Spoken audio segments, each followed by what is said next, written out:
Okay. Yeah, that's it.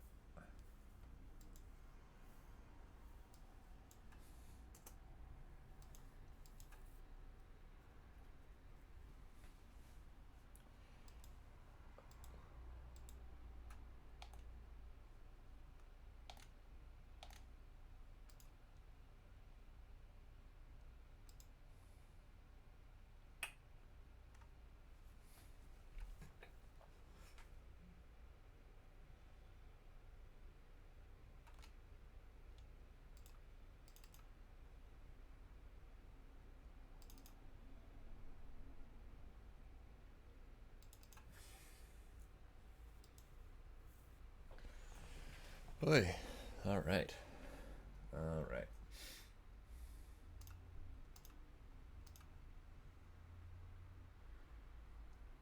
Let me just tweak this out.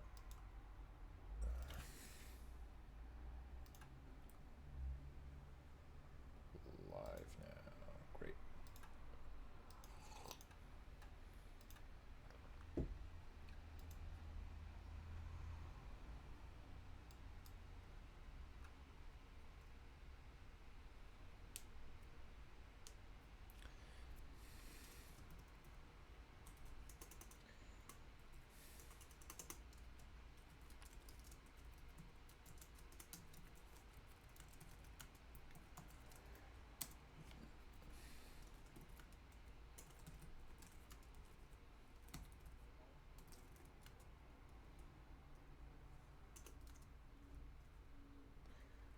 Implementation.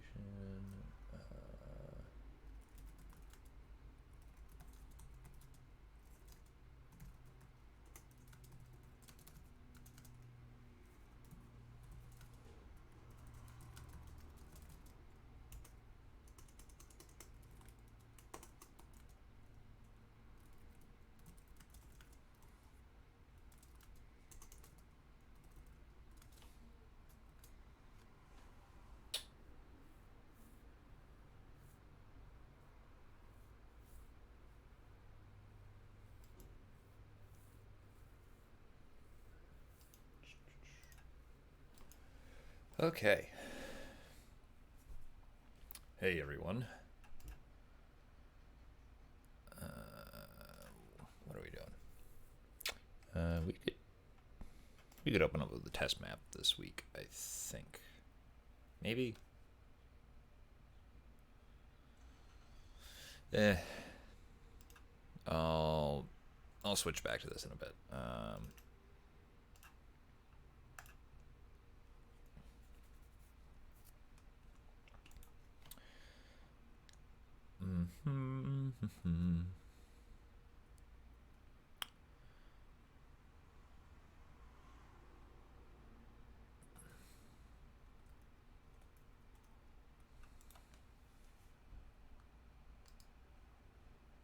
Shungle.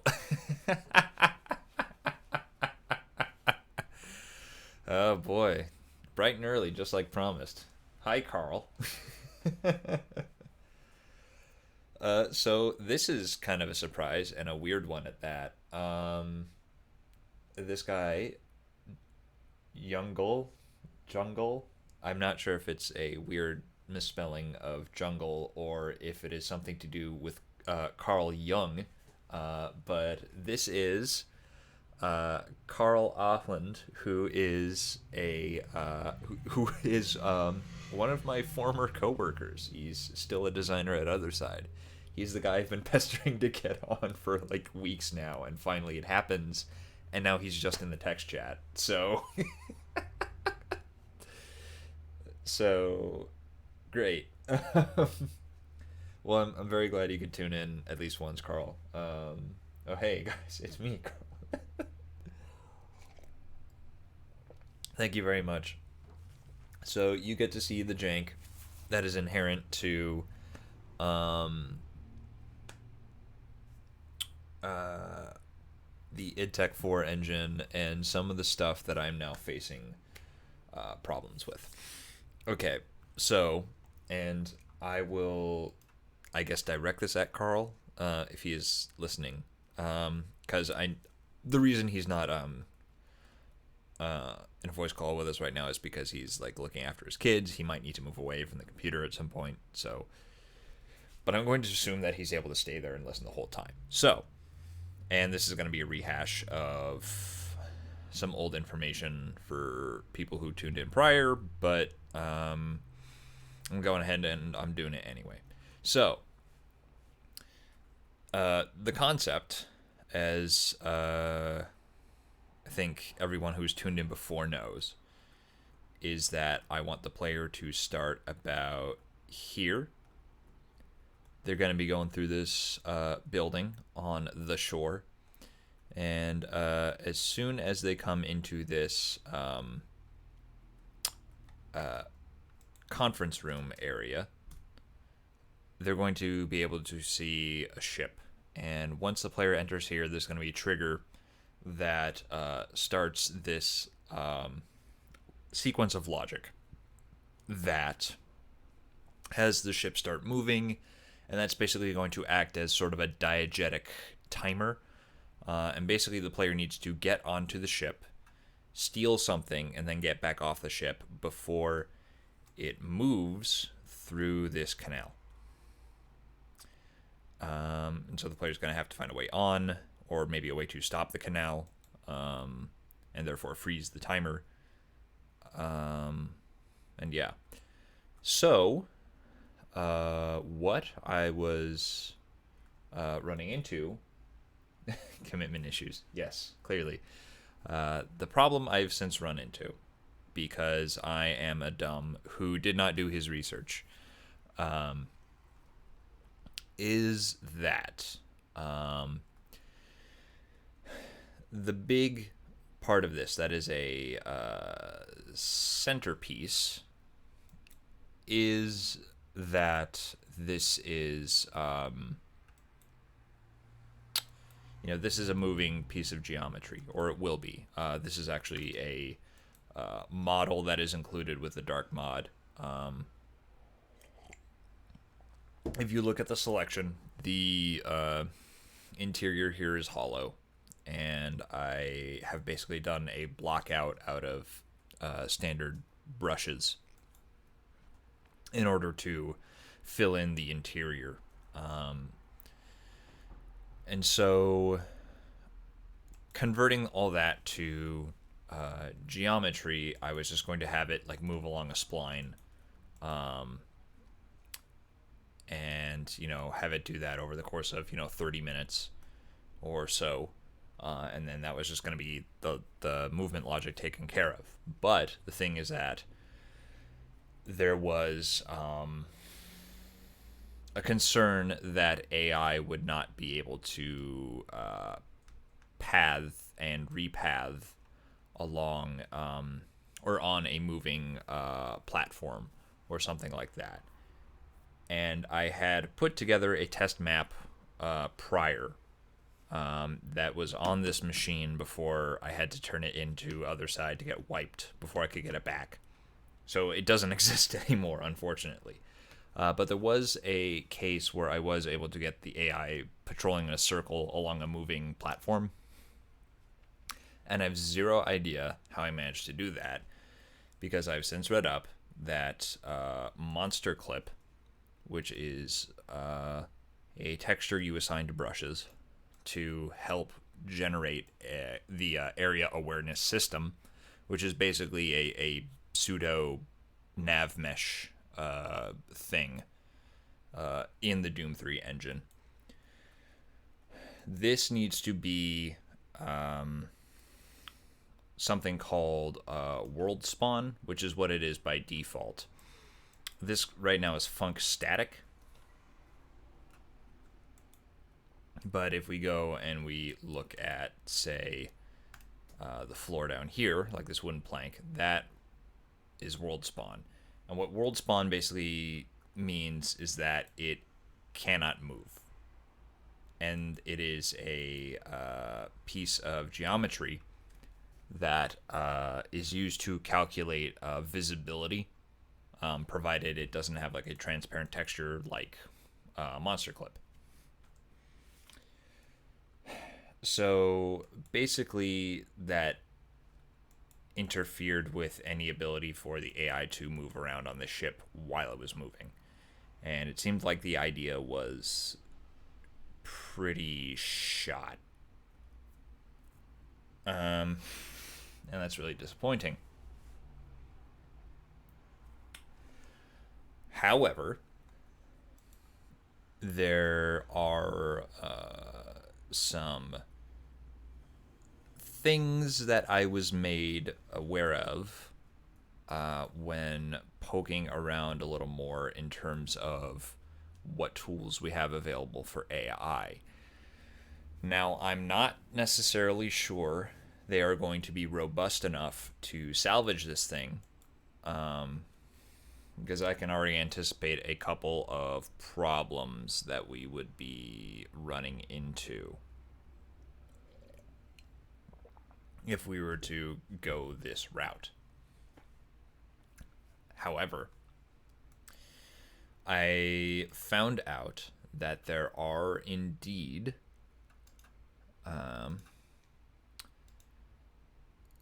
certain textures for AI pathfinding and certain entities for AI pathfinding that can be dynamically turned on and off over the course of a level, or at runtime, rather.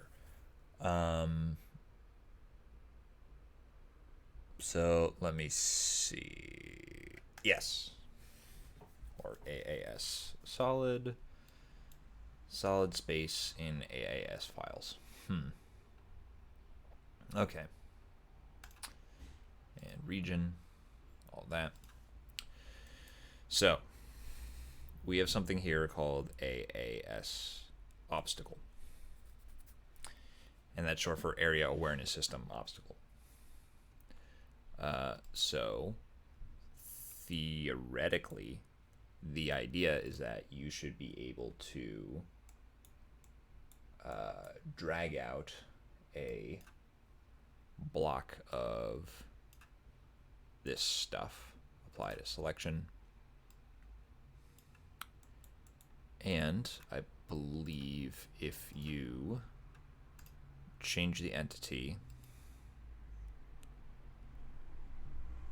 not flood, internal, no,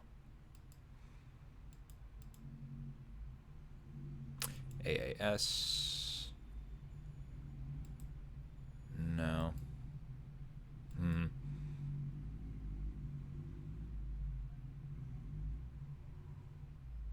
Flows mover paths, maybe, no.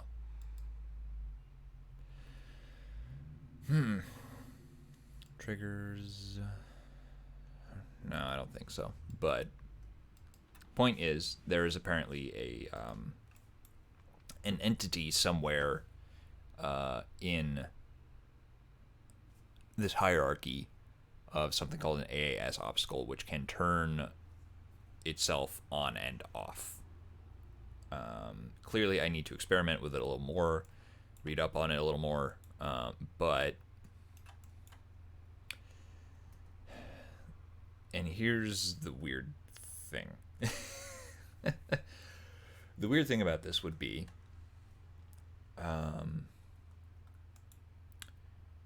if we could theoretically, from this elevation, because the ship is not going to change elevation unless it is changing into a different lock in the canal. So those are very specific points. If we say take this brush and we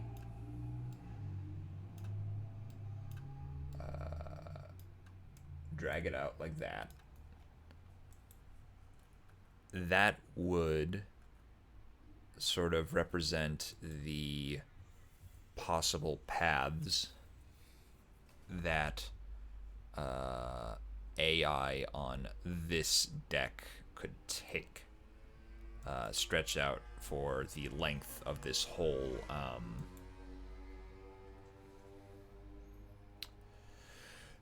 the length of this particular lock, and then theoretically that ship would, come over here and then drop, and then that would be on a different elevation, and so you could say potentially have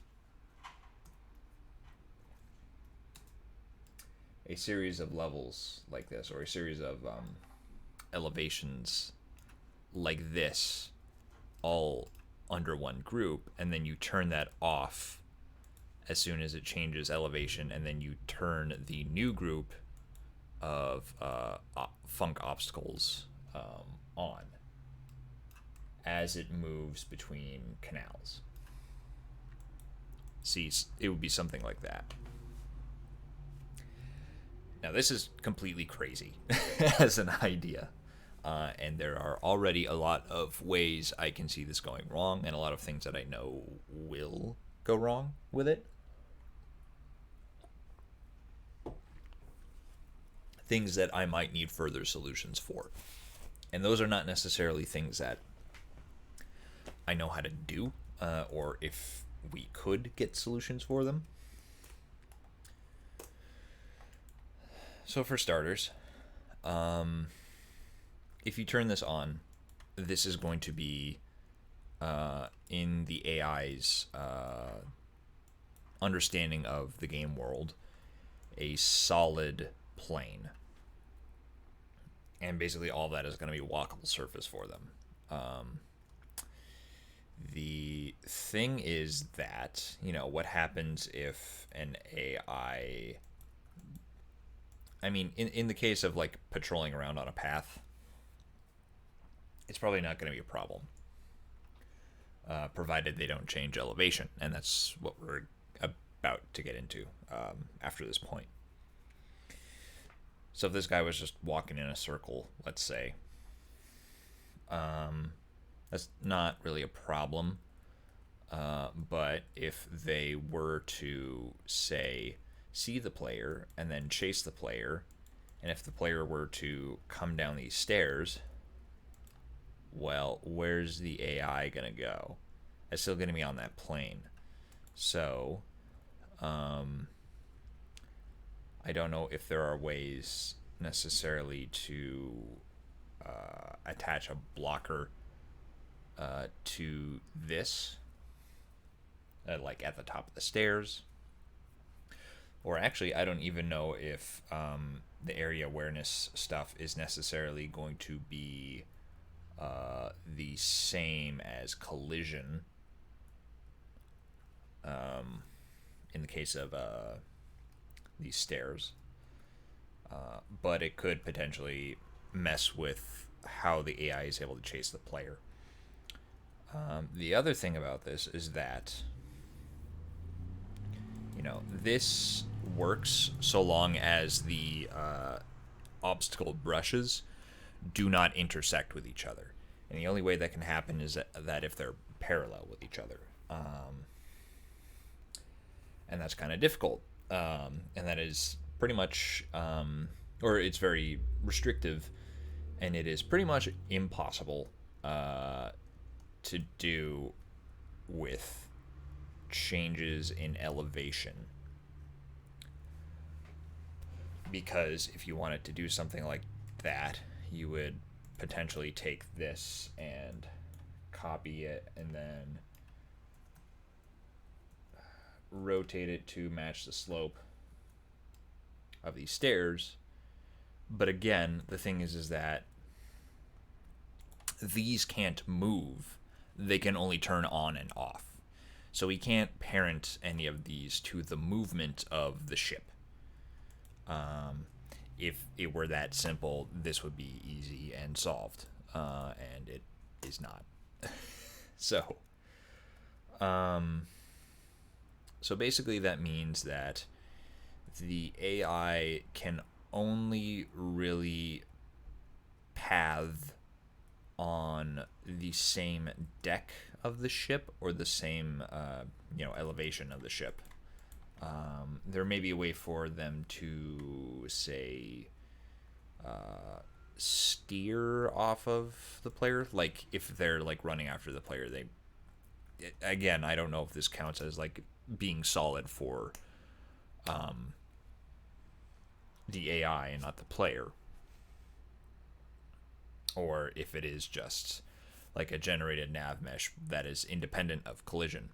But assuming it isn't the same as collision, the AI may be able to follow the player up and down the stairs just through like chasing them. And then through that, they might be able to switch elevations. But, after they, chase the player, it's like, well, where the hell do they go after that? Because they probably can't go back up of their own accord. And even then, we did see issues last time with this guy not being able to climb up stairs without monster clip. And again, we can't use monster clip because it has to stay where it is. So that's also a challenge. And certainly these decks being almost the same height but not quite the same height does not help either. Same with the captain's quarters in here. Oh boy, that's going to be a mess.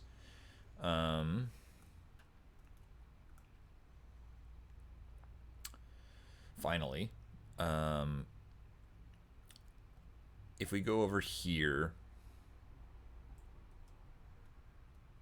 and we take a look at some of the furniture I've already put in this room.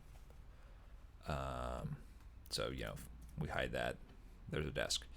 The reason that we are surrounding that with monster clip is because, and in fact this is so important, that if you select a model like that and you, oh god, where'd that thing, and you right click, there's an option to say surround with monster clip. That's how easy they want to make it. The reason they do that is because monster clip also cues into the AI what solid obstacles are there. And the main purpose of that is to draw the nav mesh or generate the nav mesh around these areas so that the AI doesn't look dumb by running into these things. So if you say have monster clip all along this floor, you don't necessarily need that right now, but or need that in this particular case. But if you were to just have monster clip all along this floor, then that would theoretically generate parts of the area awareness system under this desk, but the sides of the monster clip actually say like, hey, this is actually a space you can't go over. So that's the only thing that's really preventing AI from bumping into this and looking stupid. So the thing is, if we have this stuff at this particular elevation, and I'll raise this up a little just to make it a little more obvious. So if all of this is going to be generated as solid, or generated as walkable surface for the AI, and if we are trying to stretch that out as far as possible in terms of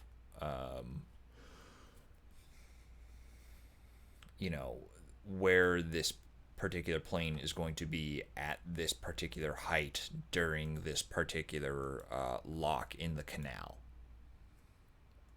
then basically that means that this is going to extend farther out than is currently within the ship. So theoretically, the game is telling the AI this is walkable surface right now, and you might see a problem with that. In that, if they go off of their patrols, AI could potentially start bumping into the walls and things like that. And because we can't use static monster clip around certain things, like this particular bottom of the mast, because we can't put monster clip there because monster clip can't move, then that basically means that it thinks the inside of this is walkable surface, which could potentially mean AI again get caught up on geometry. And they could just run into things when they're chasing the player and look really stupid. So that is a potential problem. And before we get the cart in front of the horse, first off, let me just delete these and save.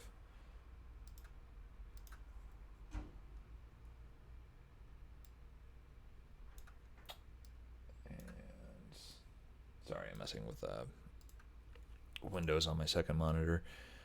What's it? No.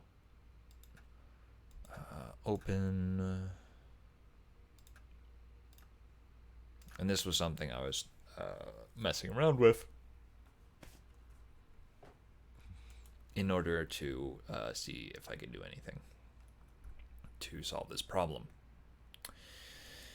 This is just a basic test map. Big old void. This is supposed to be a funk mover. And I managed to get it working and hooked up to this particular button. This is a pretty similar situation. I had this thing set up in the old test map.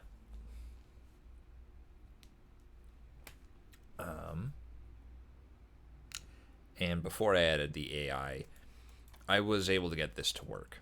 The mover moved way over there and then back over the course of about 20 seconds, as according to the separate level script, which we'll be getting into later on, I'm sure, or in later sessions. And then once I got that done, I tried to create this Funk AAS obstacle. So good, that's the particular entity. Funk AAS obstacle. And then just have 4 path nodes that this particular guy could walk around.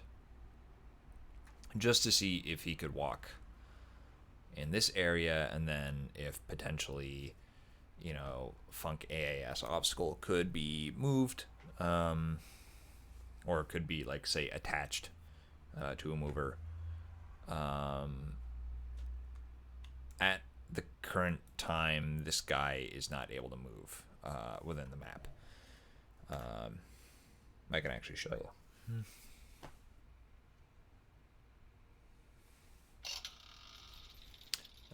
DMap. I don't think it's case sensitive. Right.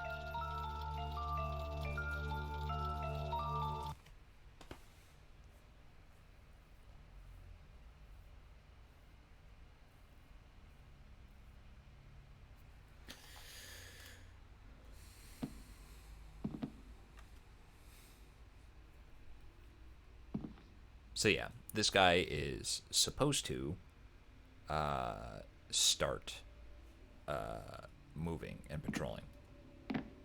And the worst thing about this is that if I click this, and it is actually in the console output, it is writing that main moving, or no, it's writing main to show that the level script is actually being called, and then moving is called in the function that is supposed to actually, get this thing moving. Pardon me.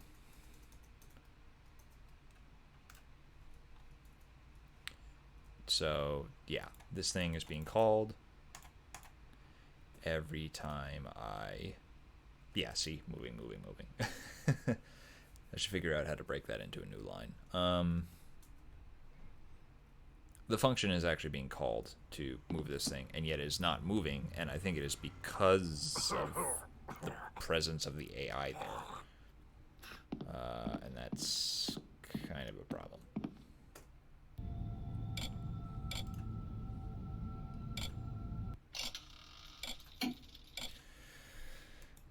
So if we can use AAS obstacle to assist with this, I've clearly not succeeded in a proof of concept yet.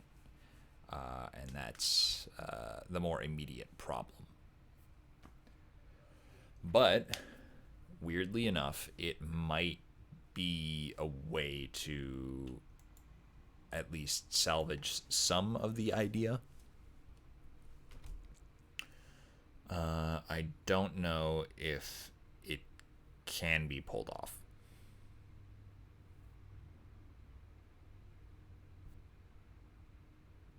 So, with that said, I'm going to move back to this, and I don't think we have yet reached the point of no return in terms of axing this whole thing and just having it be stationary right here. But we are definitely a week closer to that point. So for now, I'm still going to focus on just doing lighting, ground textures, and AI placement on the shore here. And I'm going to further whittle away and see if this is a potential solution. So, sorry about all of that. That was pretty intense. So that's where I'm at.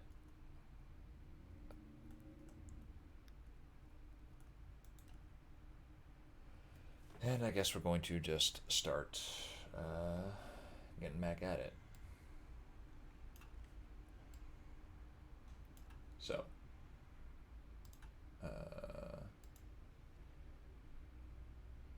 last week when we were doing this for building A,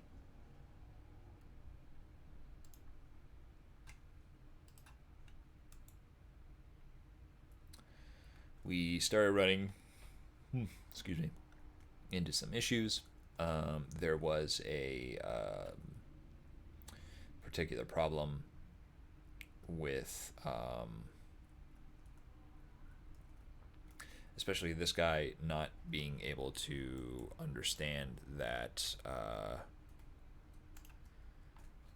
he can reach through here, and when being alerted to the player's presence, could not open this door. I believe the problem that is occurring is that there's just not enough space here. Reading up on the Funk AAS obstacles, that kind of popped up here and there as AI need enough room to do things. So I think the first thing to try here is to just we're going to move this door over here, and then we are going to push this out a little more so that hopefully he can navigate better and actually open the door and come through to get the player.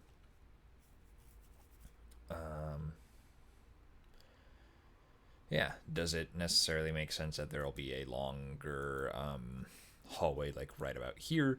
Not necessarily, but there are things we have to do in order to just get this thing working. So,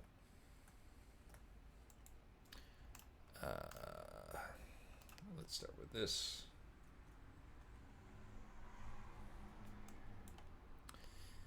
And we are going to resize this and slide it over.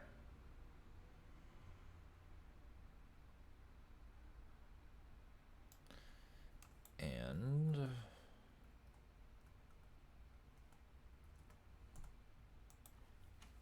that seems all right. My instinct is to push it a little further over. I think that's okay. And then, of course, I should have included the door in that selection, so we don't have to do this again, but whatever.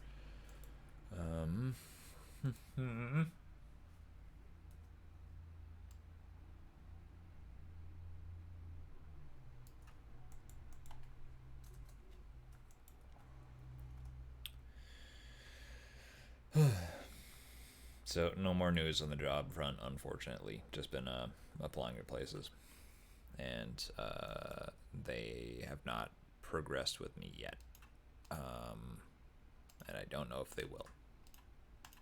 And that's the agonizing thing about going through this. It's just there's a lot of waiting, and you don't necessarily know if they're going to get back to you, or if they'll just ghost you. I don't like that this is flush. I'm going to push this back a little. Yeah, it's pretty good. Yeah, I like that. Okay. So I think at the least we could put a small door frame, so this is kind of segmented as a little hall. Well, I guess we should just test out if this works as a more simplified thing, and then if it does, we can add the door frame and then see if that blocks it, just so we're introducing one complication at a time.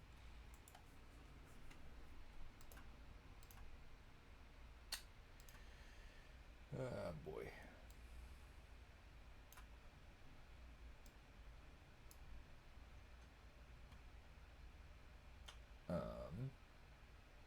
Yeah. Let's launch into it.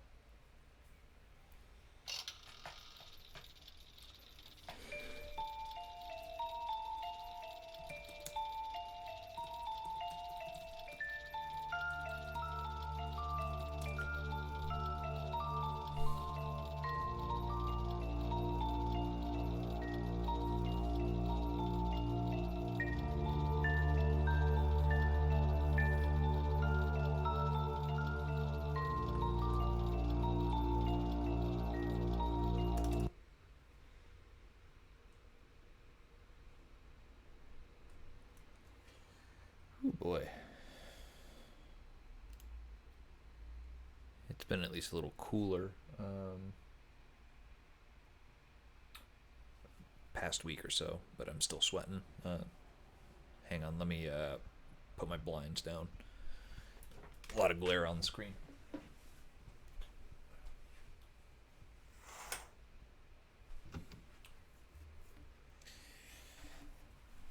And okay, so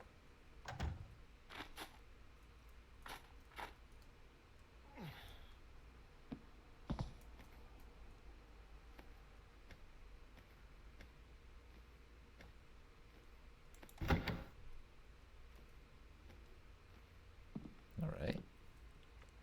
So here's the new layout. 3 6s in a row. Oh.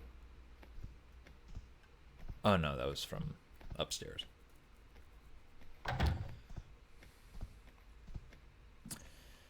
Man, we really got to make this look better. This light.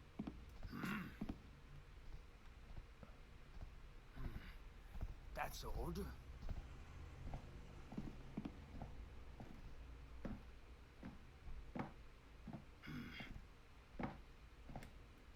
I'll piss where I want to piss.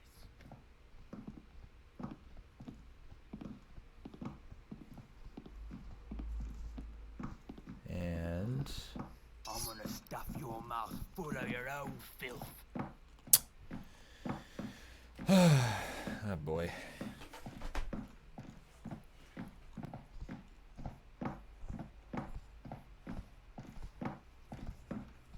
Oh man.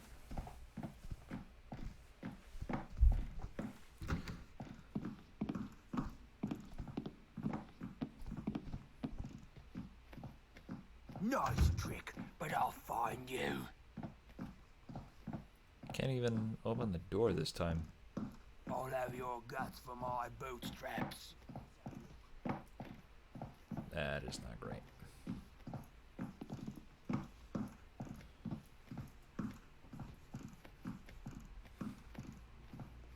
Come on, you goat-sucking bastard. I'm gonna stuff your mouth full of your own filth. Jesus Christ, what is wrong with this guy?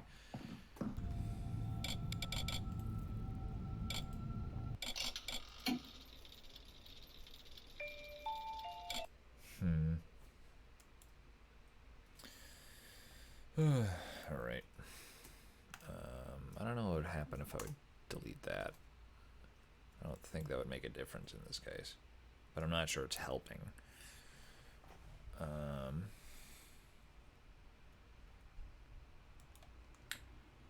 What was that?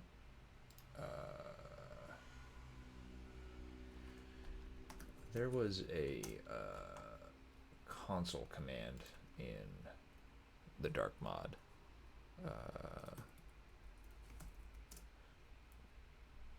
Pathfinding.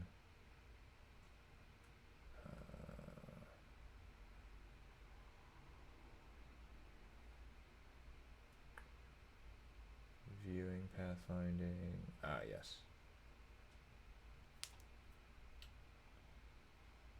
View where pathfinding is enabled in the game by binding underscore impulse 27. That is a bizarre.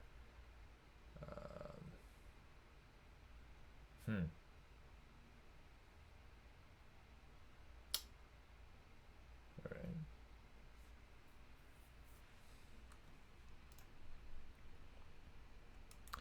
That's a bizarre command, but let's try that. Vertex lighting only? I have zero idea.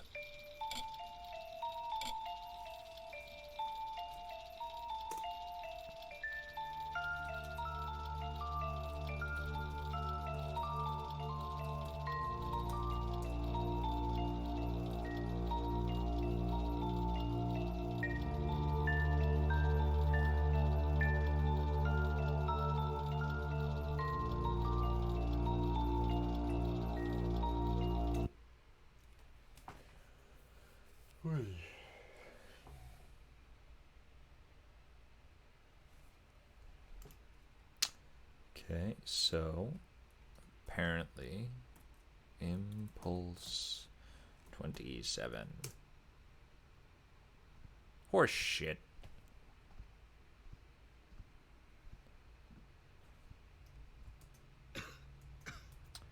I just said it.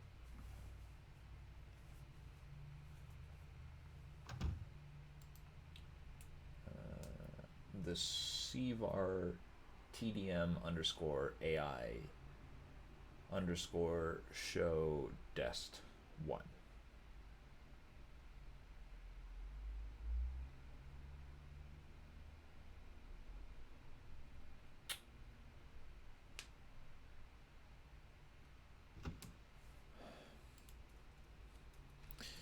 So that's at least something, but it doesn't seem like it's going to be as robust as drawing all the area awareness. AI show dest 1. Okay. 3 6s in a row. That's something.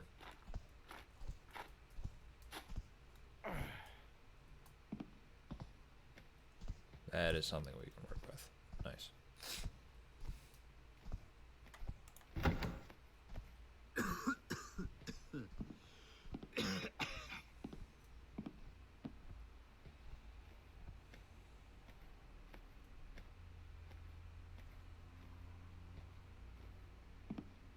Something moving? I hate this shift. Okay, yeah, he's trying to come to me. But he can't get through the door.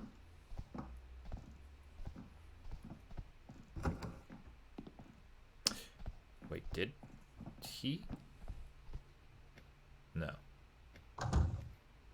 No, that was upstairs. Okay, that is odd.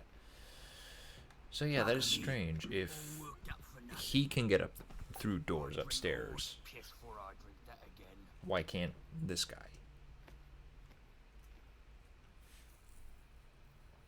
That is odd.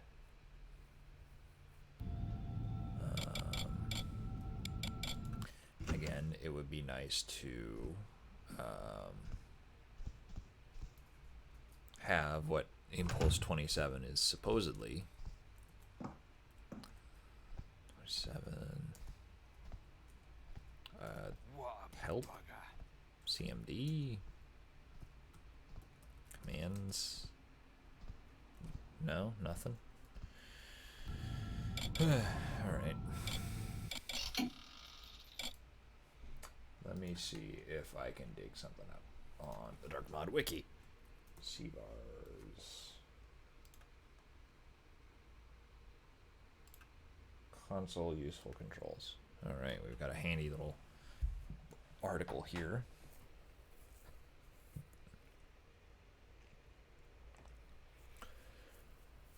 Change the speed of player no-clip movement. Weird. Collision models. Show portals, light count. Bark alert dest.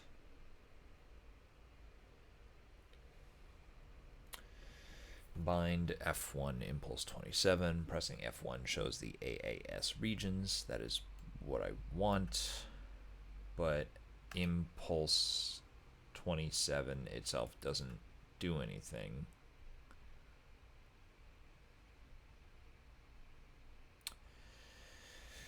God damn it.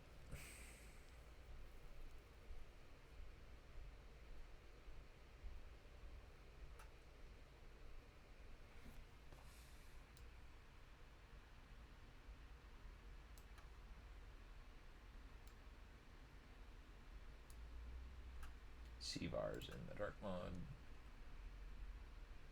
AI.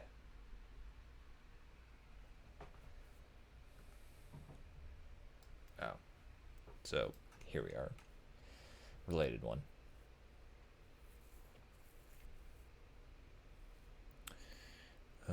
Show enemy visibility.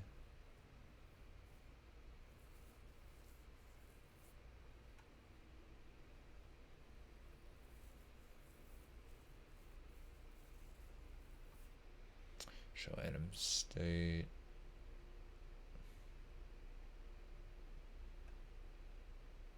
Oh, okay. TDM AI show AAS area. Okay, hopefully that'll work.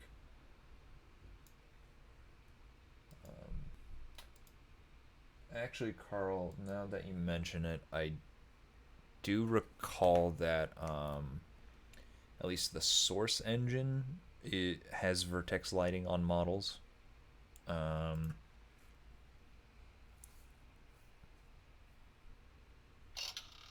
So given that and oh boy, that and this engine both have a common grandparent in IdTech 2, it would not surprise me that this would also be only vertex lighting.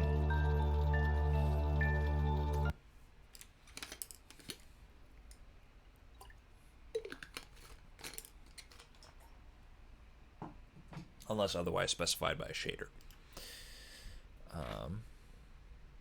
Oh, huh. It's still showing the arrows. So what was this? TDM AI show AAS area.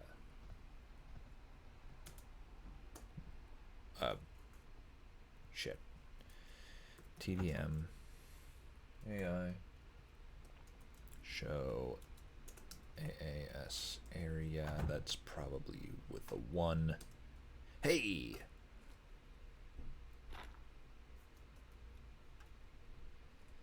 All right. Now we're cooking.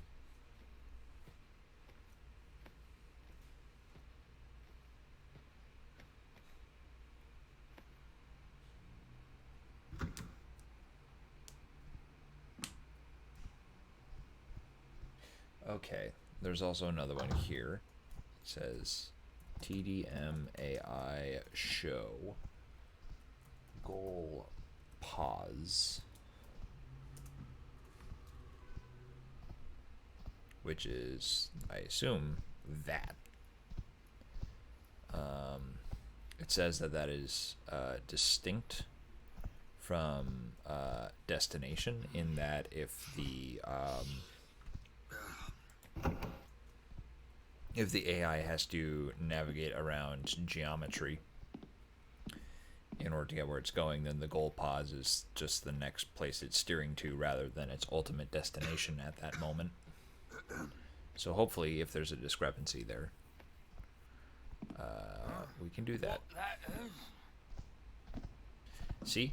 So it's trying to head there. If you want a damn bloody fight, I'll give you one. Okay. So this is interesting. It keeps thinking that Come out. it's moving into this area. Well, actually, I think it is, but he's just like going in a circle.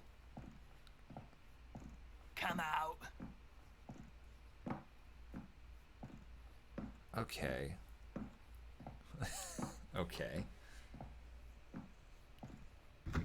Interesting.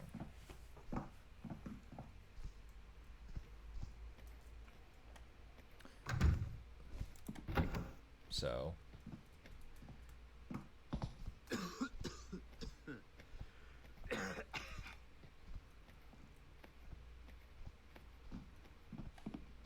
this has been quite helpful. Now, if he... Yeah, so it's just a problem with the door. Stuff your mouth full of your own filth. Take this. How'd that feel, you cockwit? How'd that... Alright.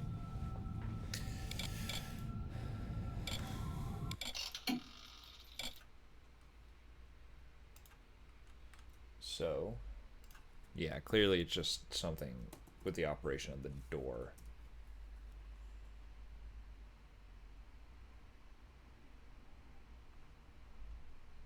AI door management.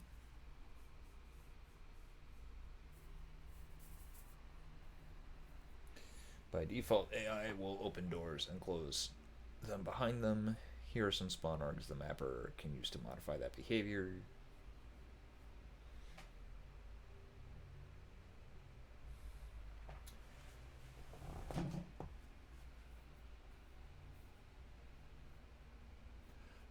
Oh my god. This is exactly it. Okay. It's possible to set custom door handling positions for the AI, which is helpful if they are circling around in front of the door helplessly. Oh my god. Miracle. Okay. So I was not aware of this.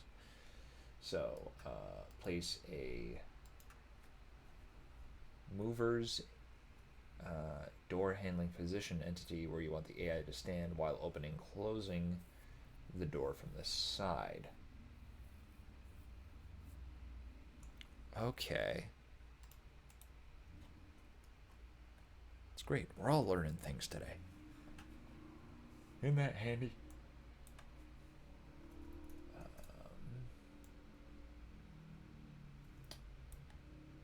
So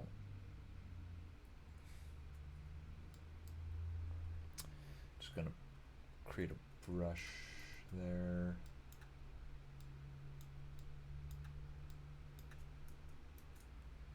And I'm gonna give that the no draw.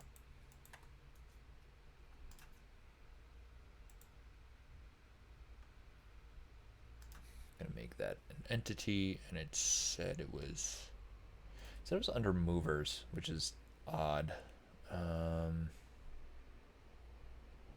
Door handling position.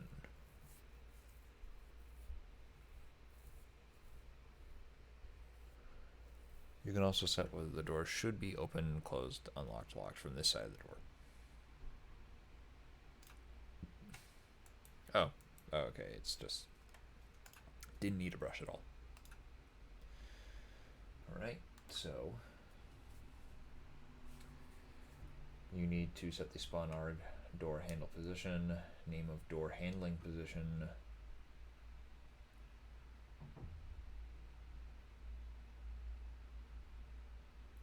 on the door.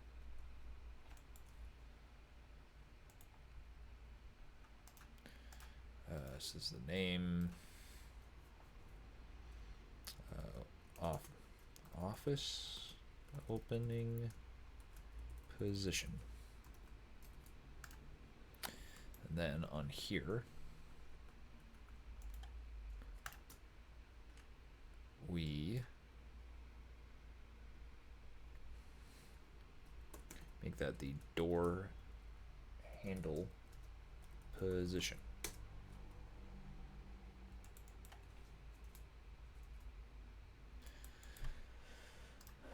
Okay, what else?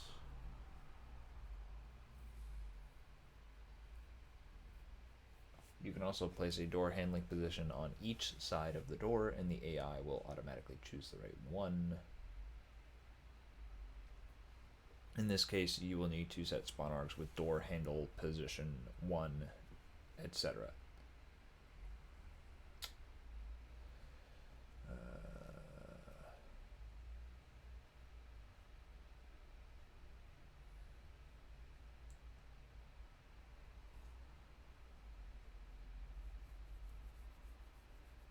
All right. Okay. So let's see if that worked.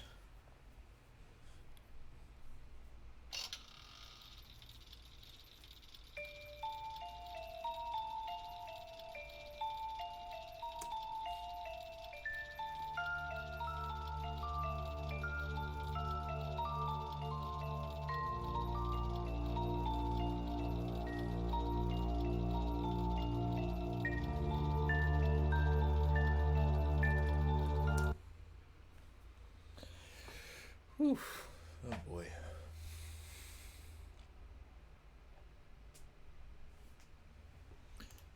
Attack to start the mission. Oh, and all of these things are still active. How nice.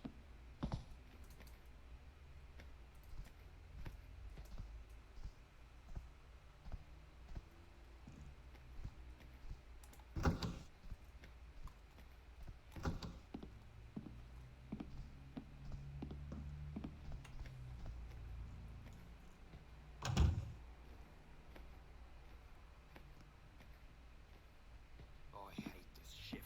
Something moving? Alright, come on.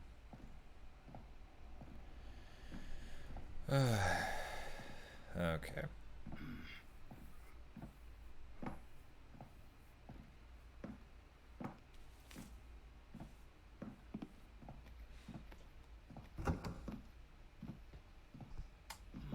Hey, you have more AI stuff going on. Indeed.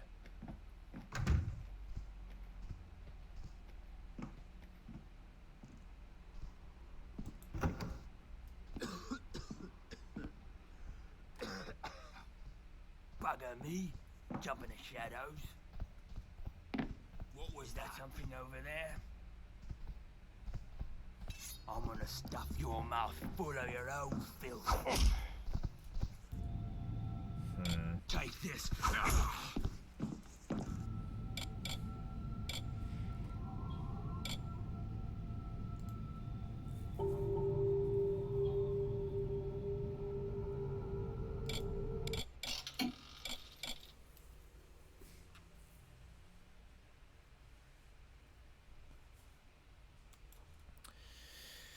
I just really don't know what's going on here. Um, is this like too narrow a hall? I feel like that might be it.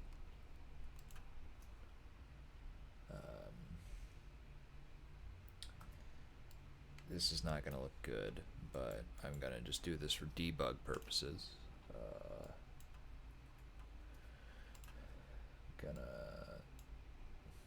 No, the other way. Just squeeze that in and extend that out.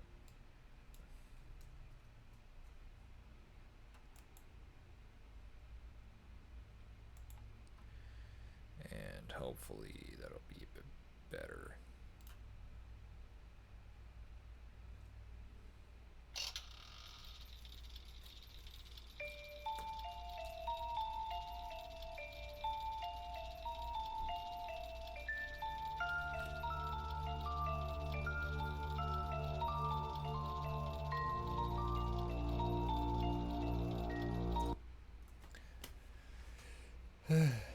Such is the nature of debugging things.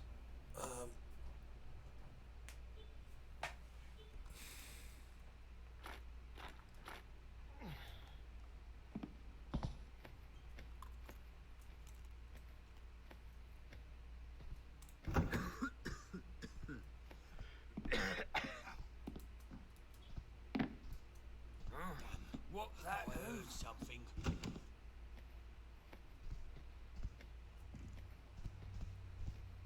Ah, no noise anymore. Is that something over there? What's that moving there? And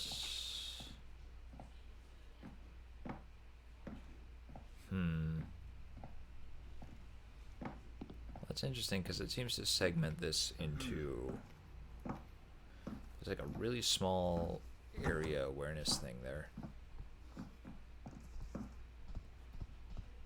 in between these two, and then there's this one right in front of the door. Oh, that's really narrow. Nothing now.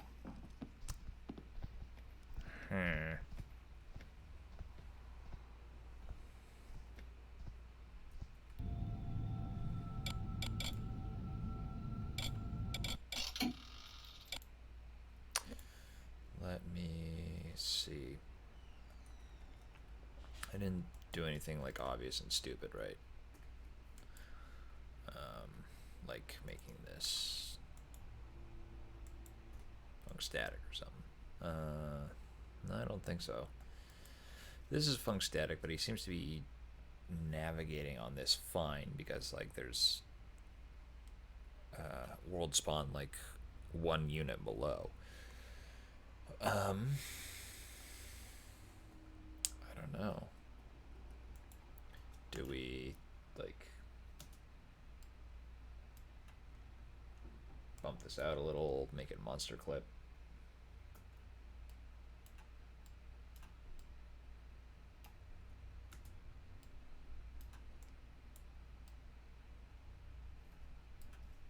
Put this and that and make that. There we go.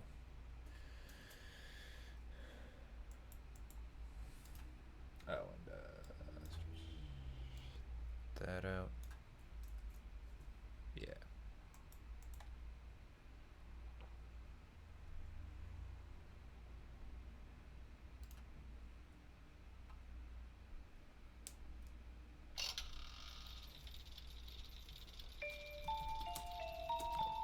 Hang on.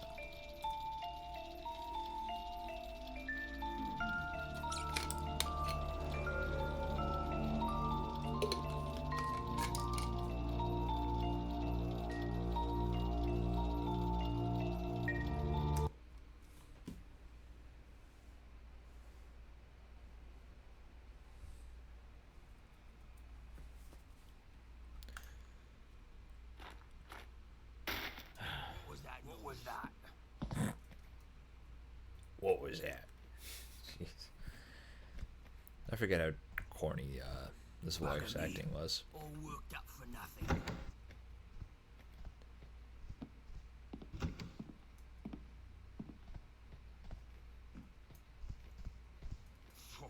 out once.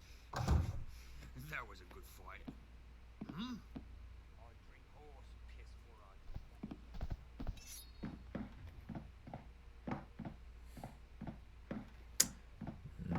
Nope. If you want a damned bloody fight, I'll give you one.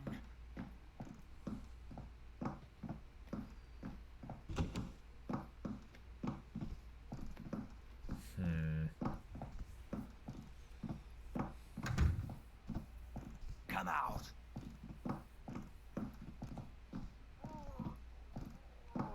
See that guy upstairs? He is perfectly capable.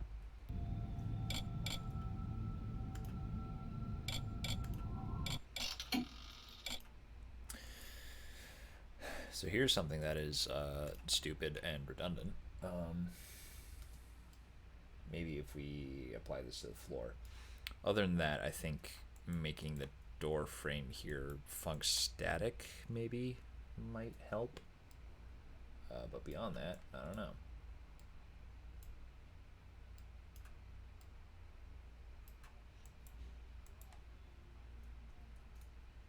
Yeah, so let's make this.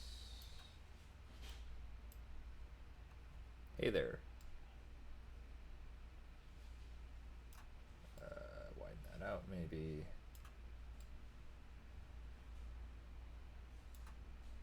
Give this a lot more room.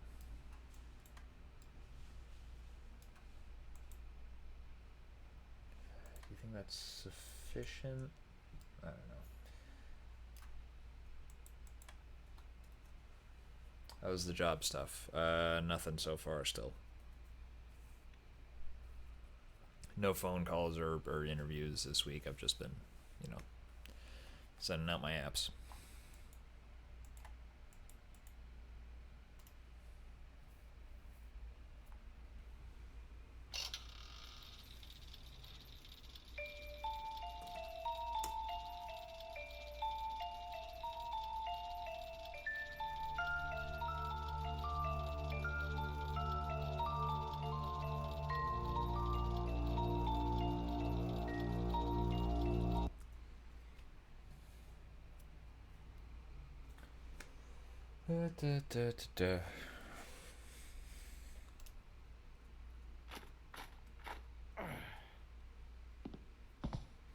I drink horse piss before I drink that again. Let me have my money. Gonna get me a good oar after this.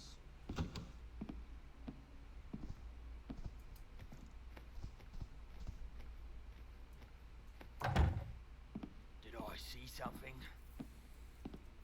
Come on. Oh, delightful.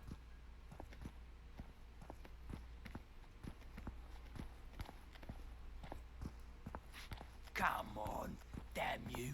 Don't waste my time. Actually, if I... No target. What was that?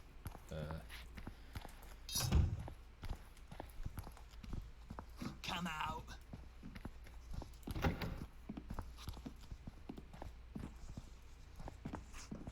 There's like this tiny sliver right here that is its own... If you want a damned bloody fight, I'll give you one. That's like its own AI area. It's odd. No target. Hey Tails, how you doing? That was a good fight. Man, I don't know. If there was something, they've buggered off now.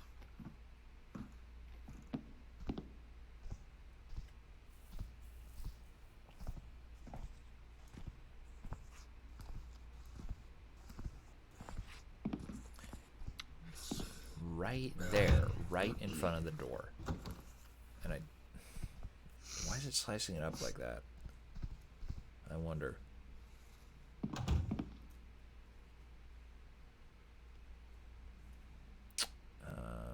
So yeah, clearly that didn't work.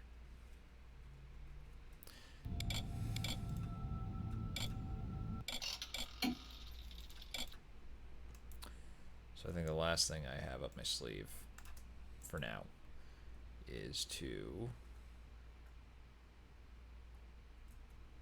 Come on. Alright, I can hide things. H. And this. Func static. And unhide that.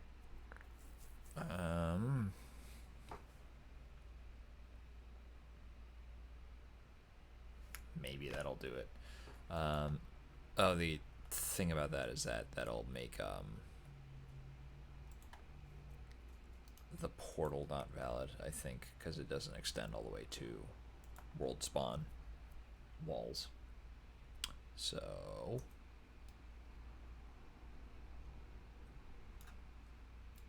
let's do that.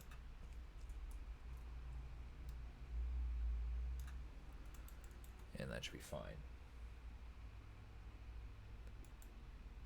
Hey, buddy. I think a couple times your little pop-up for saying you're playing Just Cause 3 appeared.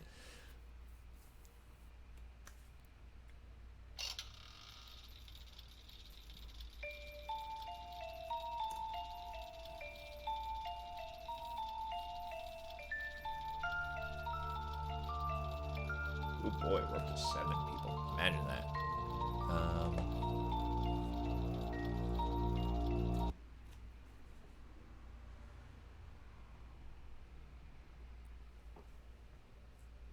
Dang, as soon as I said it, went down to 5.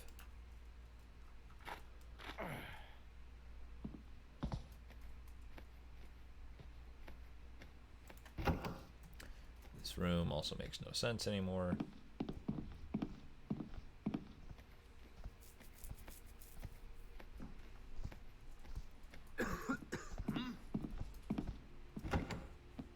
I see that.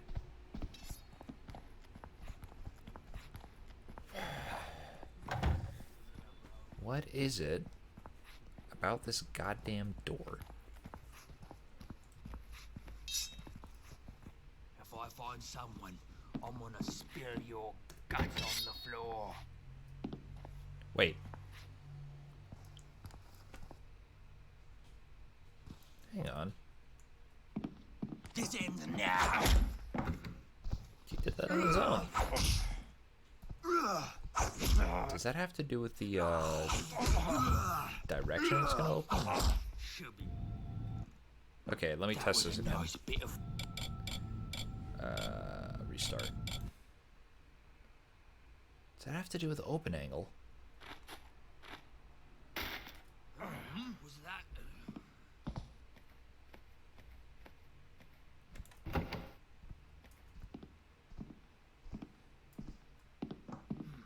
Nothing now.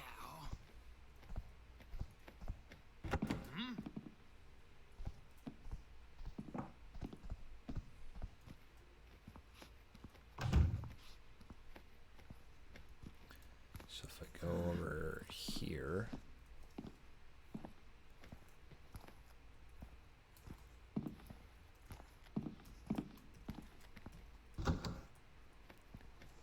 Yeah. I'm gonna stuff your mouth Oh my full God. of your own filth. How'd that feel? Okay.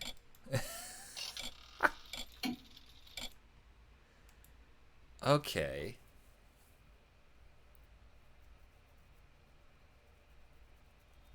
That's interesting.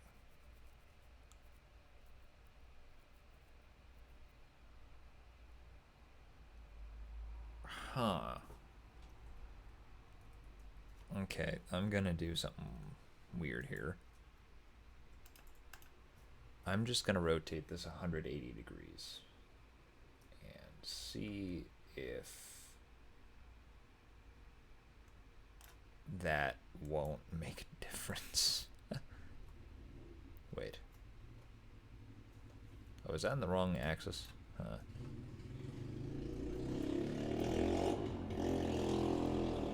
Oh dear Lord. Sounds... Hey. Loud motorcycles, man. That was also not a top-down view of the axis. So, all right. So that is interesting.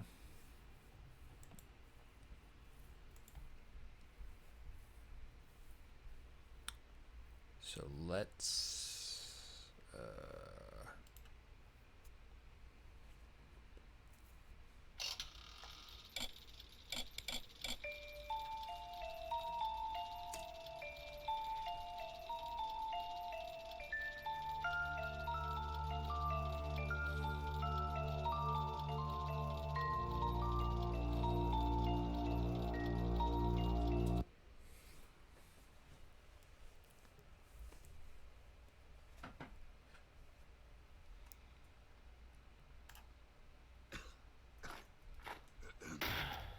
Damn, I thought I heard something. oh my lord.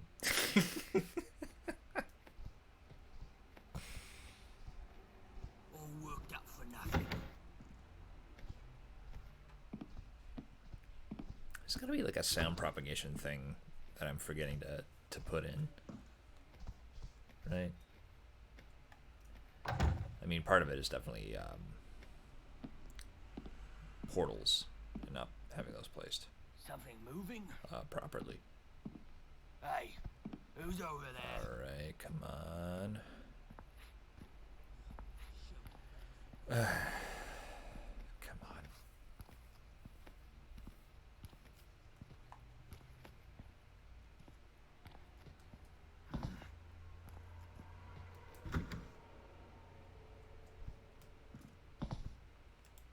Come on.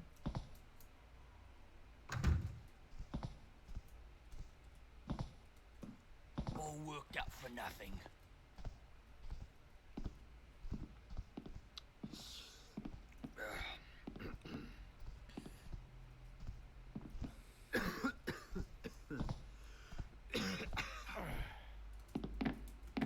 That's something, I'll bet.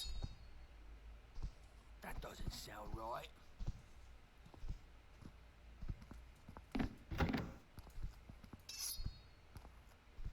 Okay. If you want a bloody damned fight, I'll give you one. I'm gonna piss on your corpse when we're done here. Great.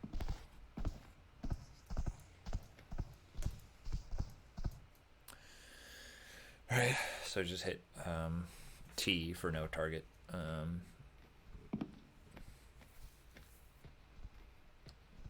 that's... I'll put his head down in a bloody shithole if I catch him. That is odd.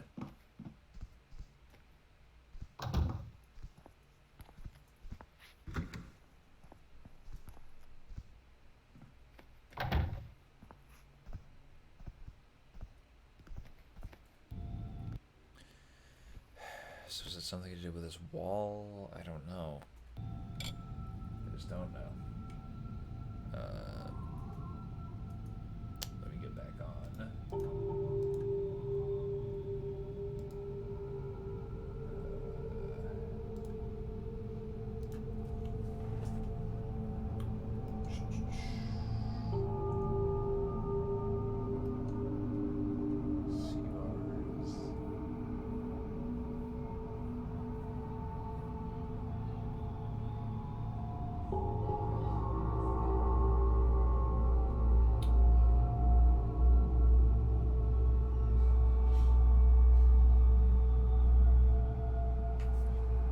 Debug output during door handling.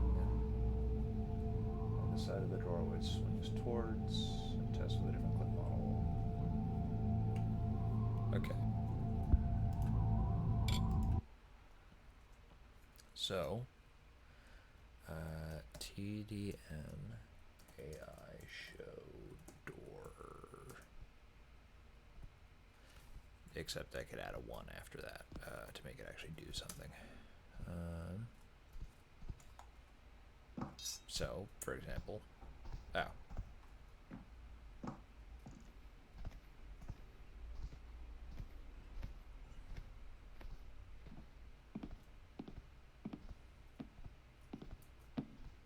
No thieving cockwitter's gonna get past me.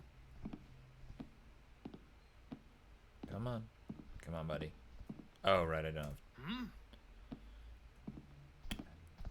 This ends now. So he's not even able to get Bastard. close He's enough to got it handle the away. door. Like, that's not even... I'm gonna put a hole in you slow when I find you. There bloody well could be an...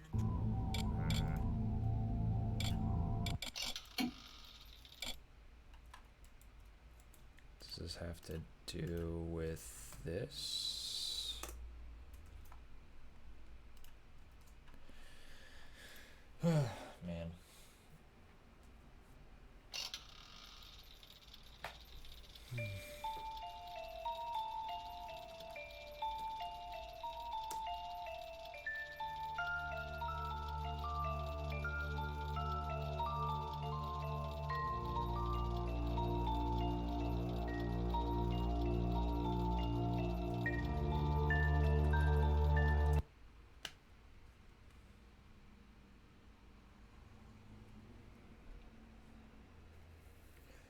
Trying to...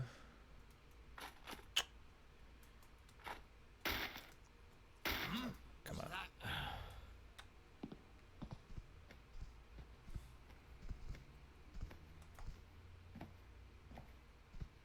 Ah, no noise anymore.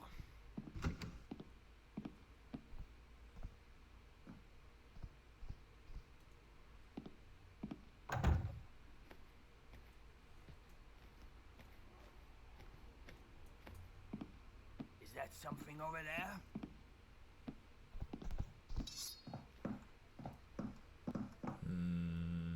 No.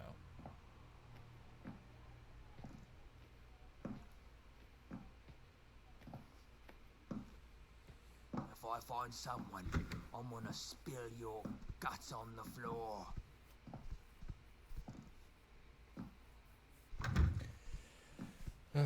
Jeez.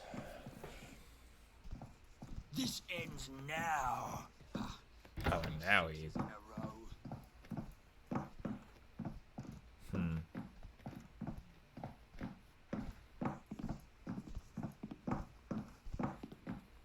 But now without Monster Clip, he just gets caught on that. So...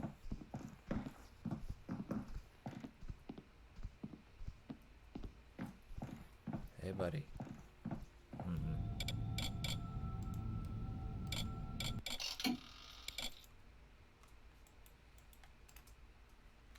So, I think the Monster Clip is redundant anyway. I'll just revert that to World Spawn.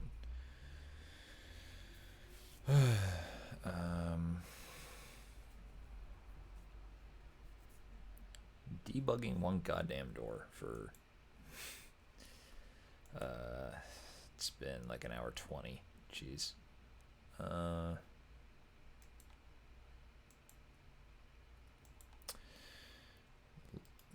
Maybe I should move this up. Come on.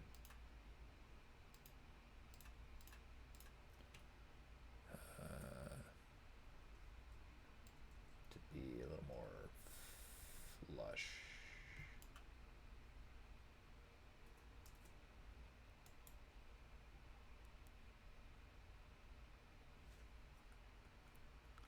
This so that hopefully there's not like some weird hang up for areas that are being generated. I also don't know if this is a good distance for a door handling position relative to the door, but you know.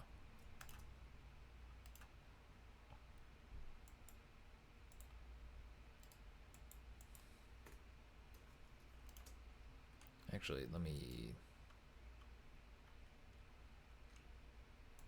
if I can add property and see if that is a valid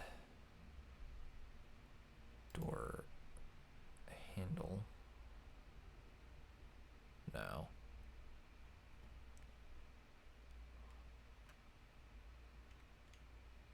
Something about AI here.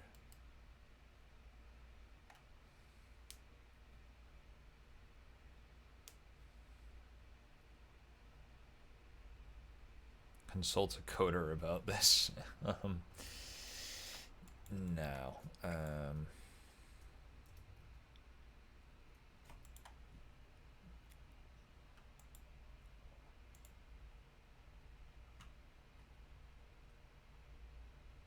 yeah, I'm not sure if this was actually far enough necessarily from the door for the AI to catch it.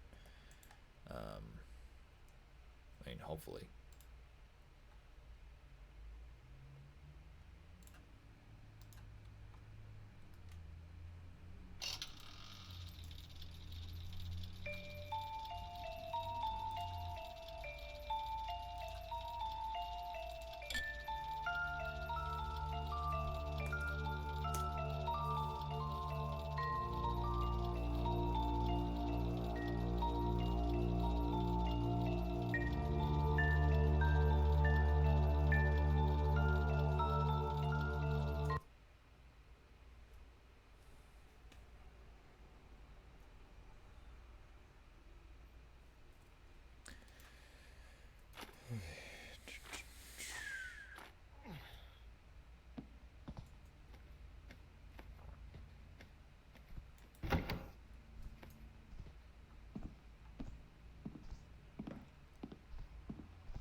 Come on.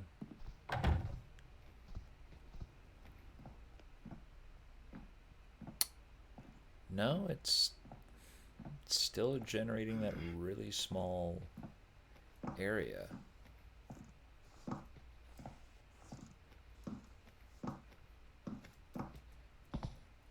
That doesn't sound right.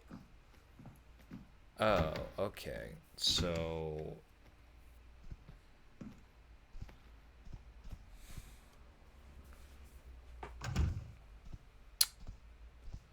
okay, maybe that's part of the problem. All worked up for nothing.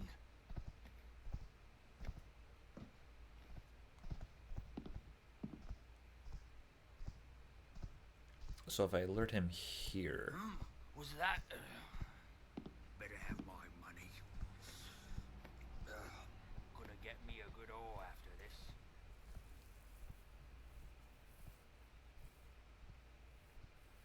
okay. Nothing I now. think I kind of get what's going on, but I don't know how to solve it.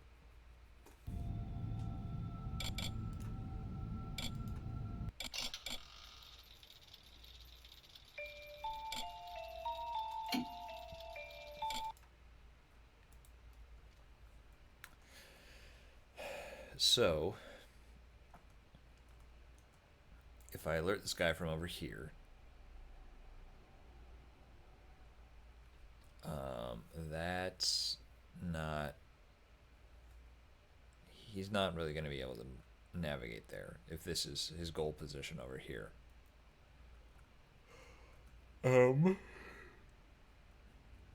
If I alert him over here,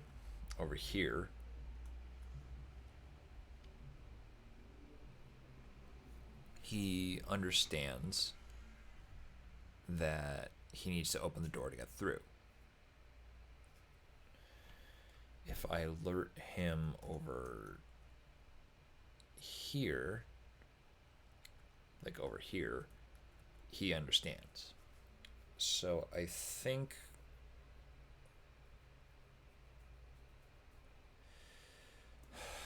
this is bizarre.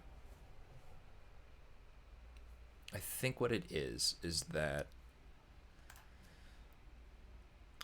for some reason along this plane, if I alert the guard and I'm on this side of the door, he's able to navigate to that. But if I alert him on this side of the door, then he can't.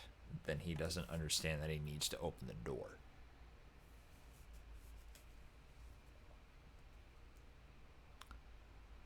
So that's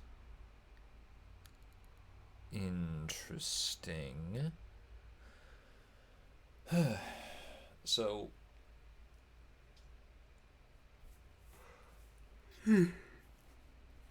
excuse me. I guess there's several ways we could try and tackle this. First off, is that we could just delete the door, frankly. That would probably be the simplest.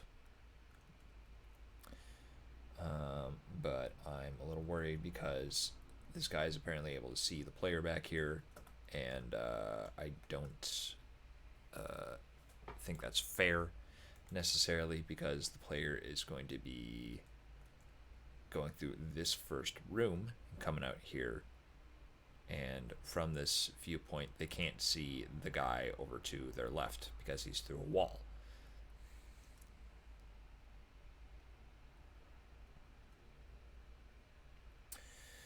The second thing we could do is move this door into this wall instead. And that way, if the player comes through here, it'll be on the farther side of the door, and therefore it should be pretty easy for this guy to navigate to here.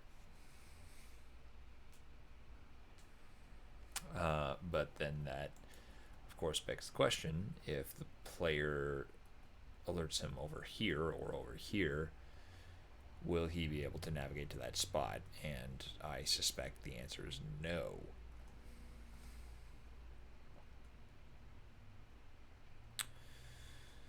The third option as well is to just do away with this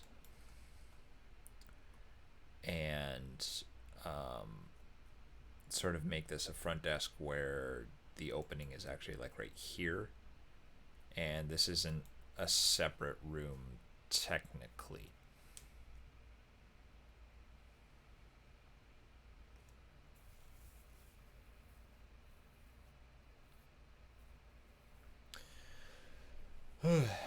So I'm not sure which one to go with. Hmm. Hmm.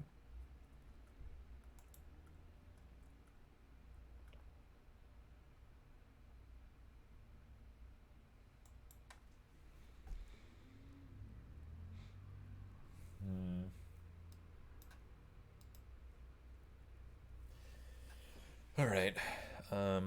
Let me use the restroom real quick, and I'll see if I come to a decision then.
It's been all of 3 minutes or so.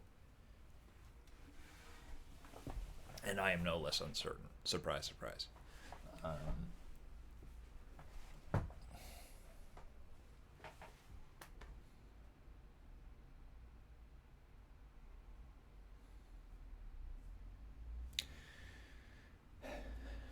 going to try one last thing here.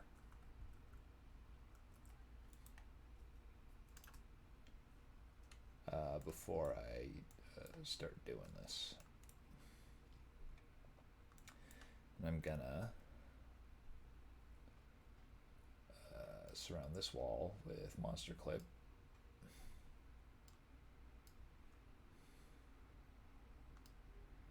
Which again is probably going to be redundant. But I don't know.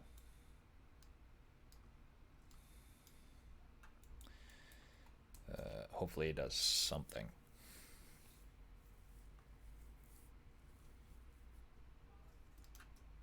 Yeah, that's world spawn.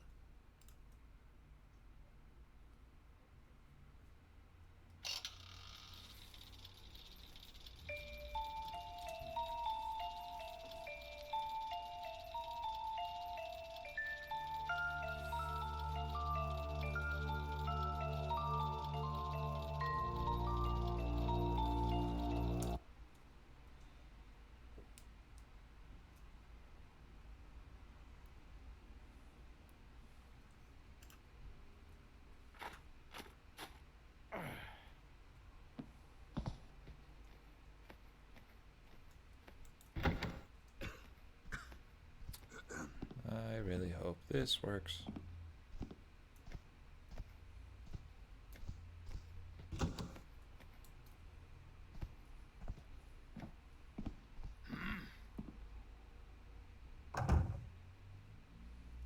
I see that. And no.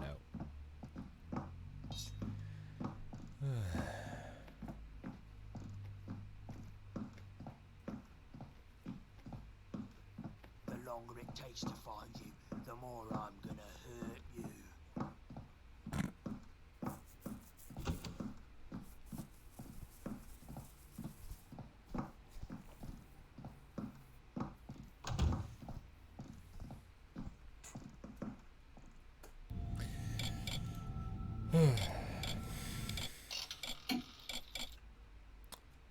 So,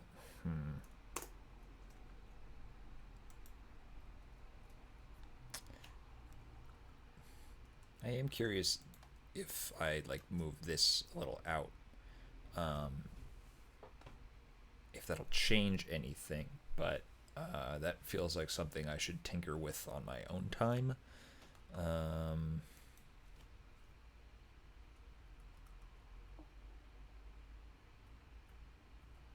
Yeah. I don't know if I want to subject you guys to more of this.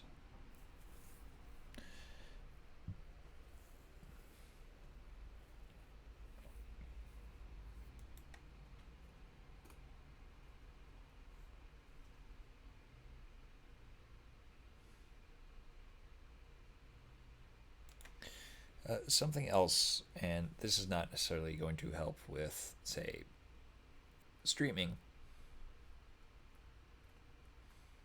but something else that I think needs to happen is that the ambient light, I think, is just way too bright, because it is like the player's basically on the verge of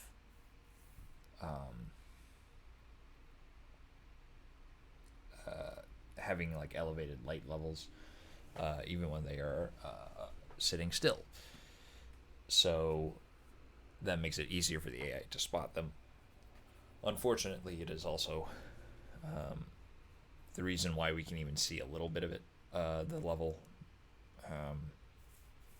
without like being in a very enclosed and dark area in real life.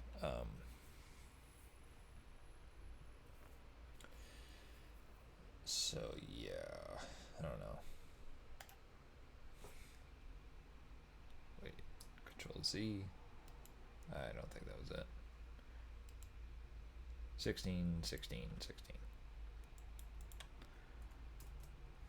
But certainly darker.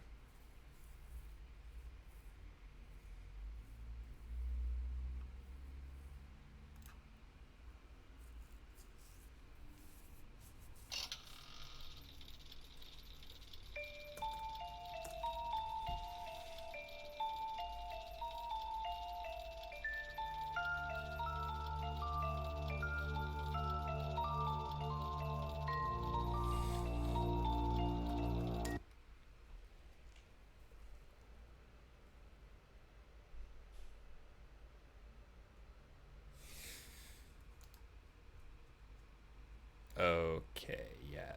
This is dark. Oh boy.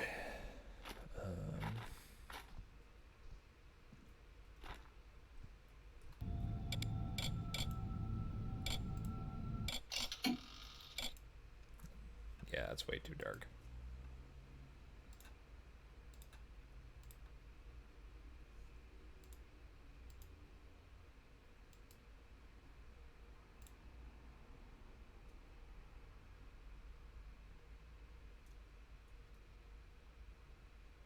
Red, green, blue. I think that is still a little darker than before overall. Or darker than when we started.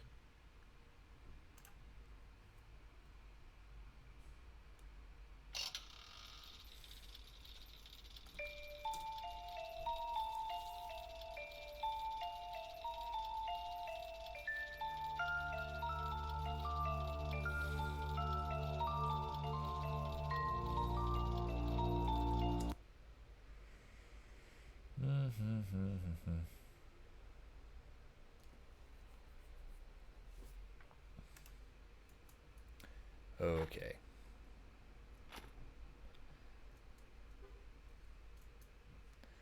So if you look at the light gem on the bottom, as soon as you move, it still brightens up a little. And I'm not necessarily sure that if the player's in the radius of 0 lights that I want that. Maybe? I don't know.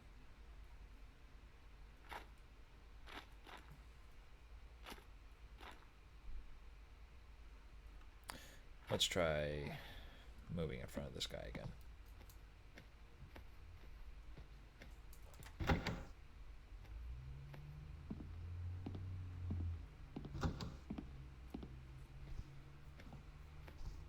Ha! 3 sixes in a row.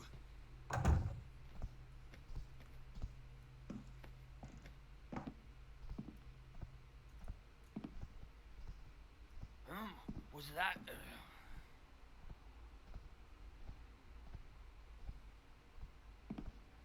What's moving there? So, yeah.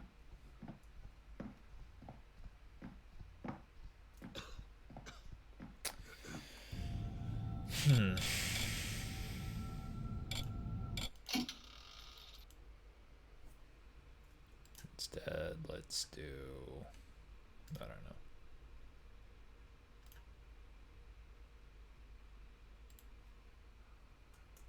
40, 40, 40. That should be a little better, I guess. I'm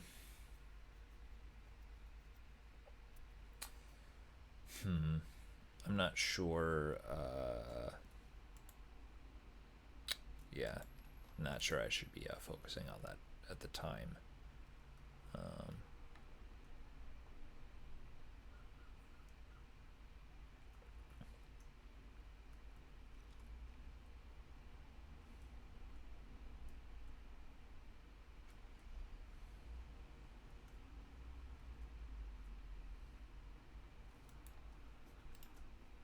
Alright, there was also a thing to tweak his visual acuity.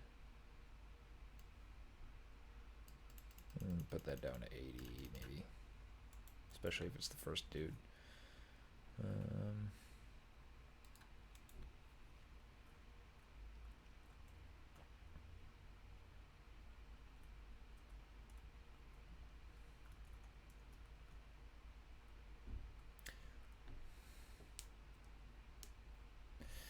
all right, yeah, you know what? I think I'm just gonna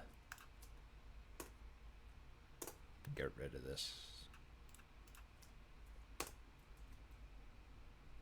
Oh, and that would include that. Just because this is proving to be a headache.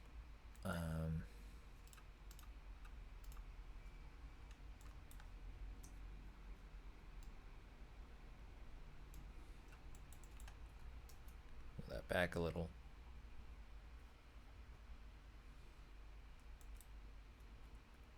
And yeah.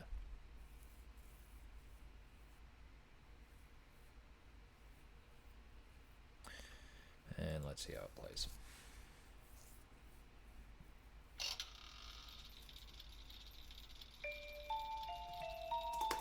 Hang on.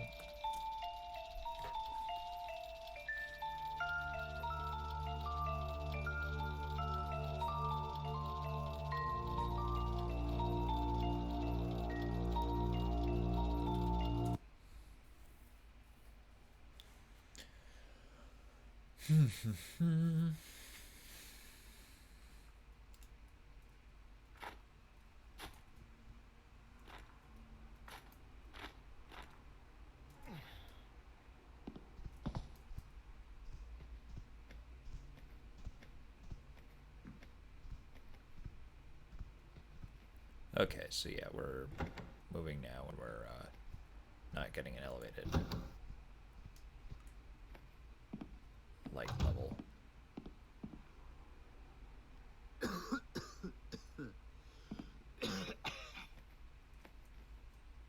But if we stand up, we do. That's good.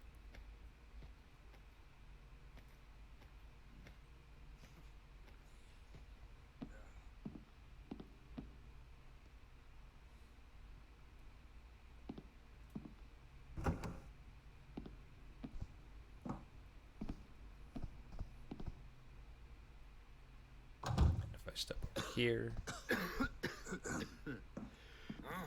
What that is? Come on.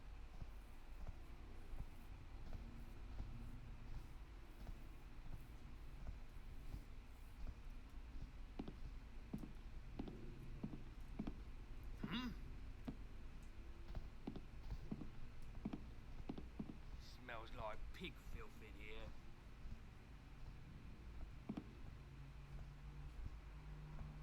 What just happened? Did he just give up? Nothing now.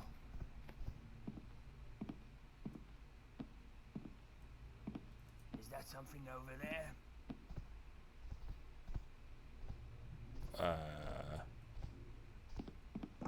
Alright.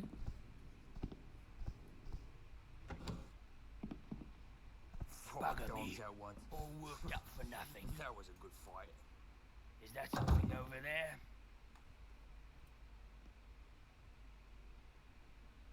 What was that?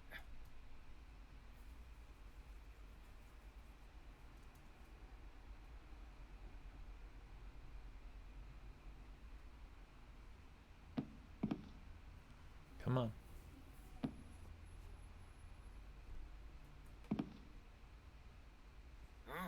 What that is? Come on.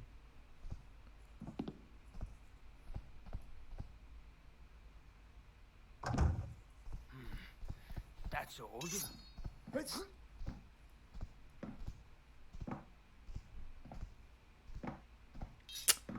Well, he's certainly The navigating all longer right it now. takes to find you, the more I'm gonna hurt you. I'm gonna stuff your mouth full of your own filth. How's Okay, so maybe that's a little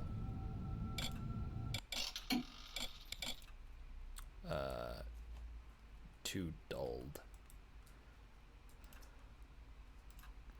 Let's go 90.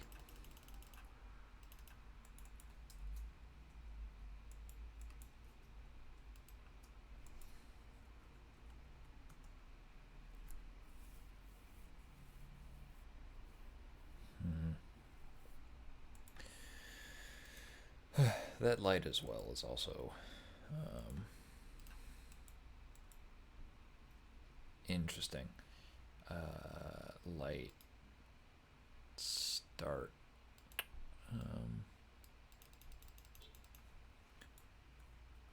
Because once I walked into this as a player, like that, like really lit me up as a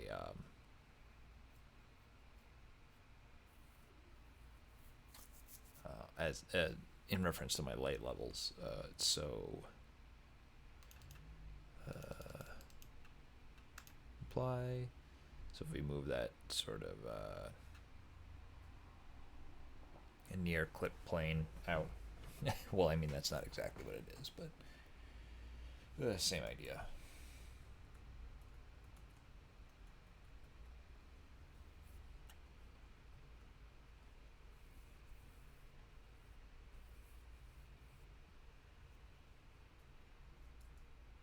Or maybe kind of move this up and then, oh man, don't think you can ever get local rotation.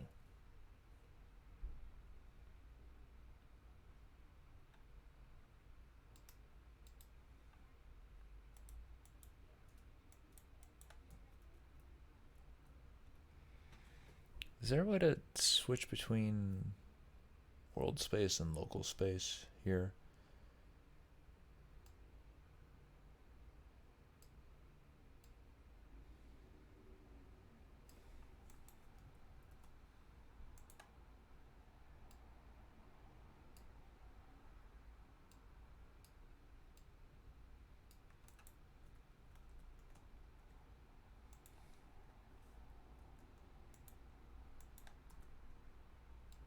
Come on.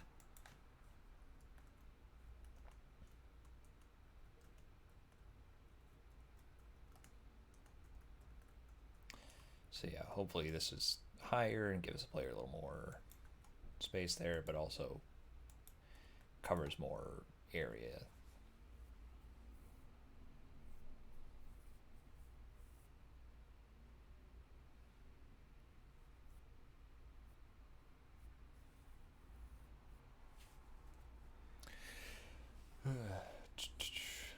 Or we actually could have it behind here and casting shadows, but that's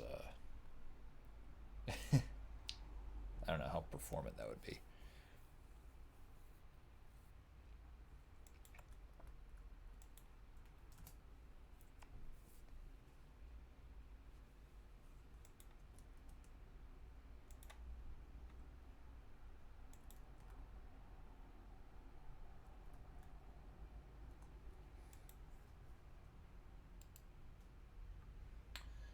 Well,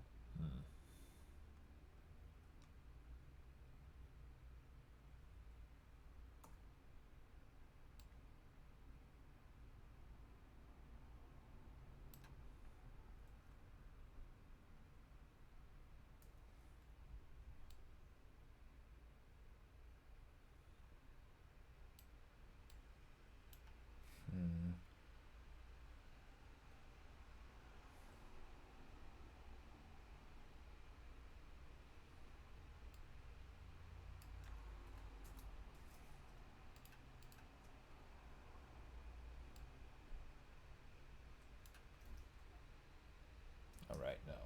So we want it visible from this angle. When the player comes in,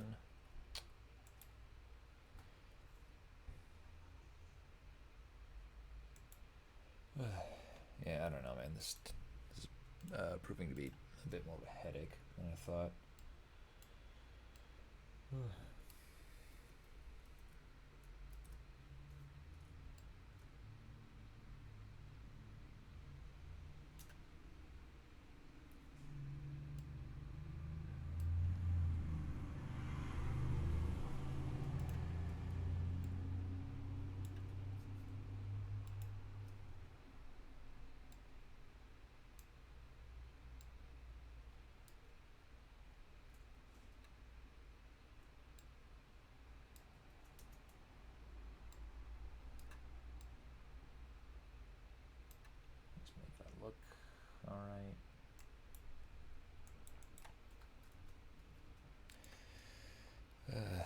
This should be casting shadows, but we're likely going to get some artifacts back here. I don't yet know how to deal with that, really.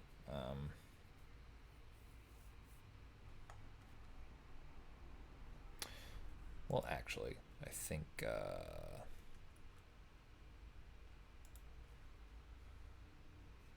there should be brushes, or there should be a texture for that, right? For like casting shadow.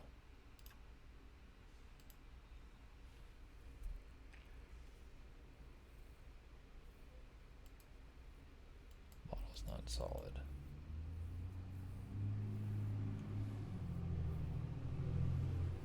Common. Shadow, there we are.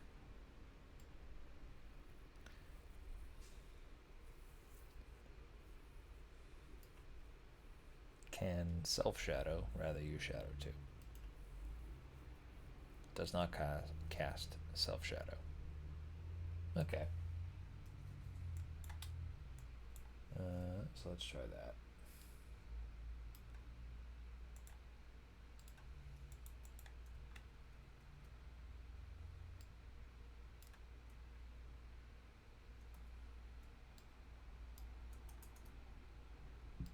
Sort of surround, or line these up against the walls here.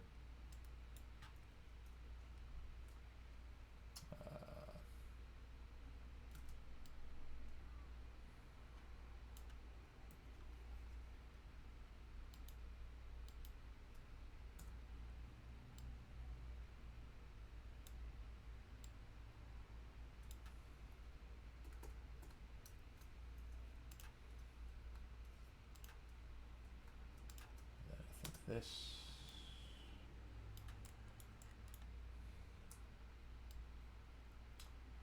here, and then all this will be a func static.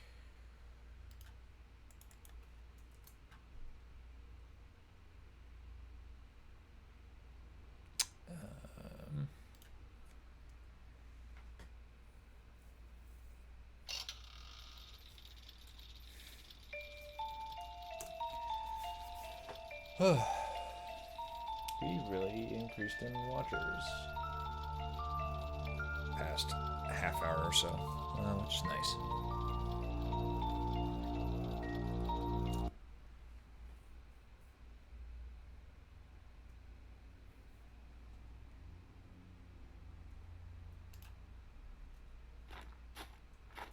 And no, that does not work. Great.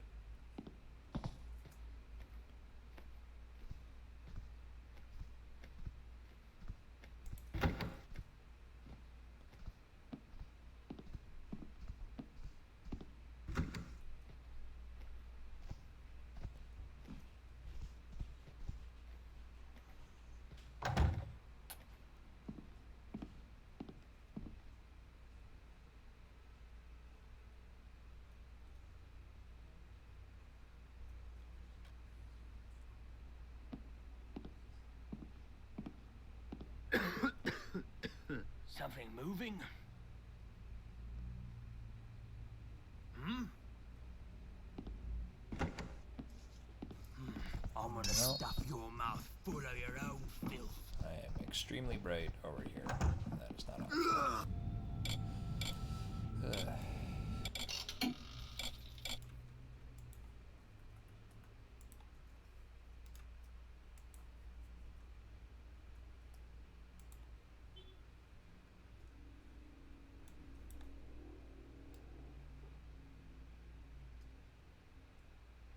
Stretch this out a bit.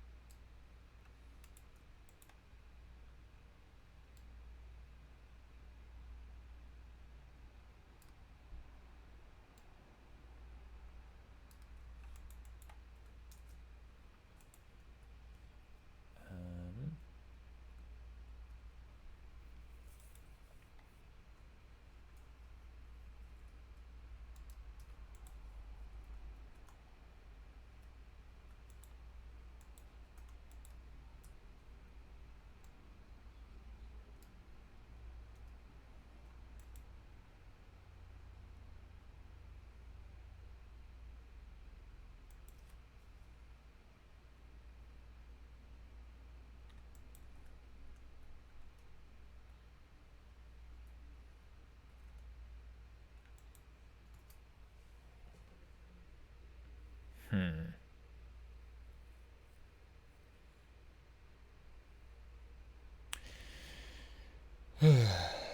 Man.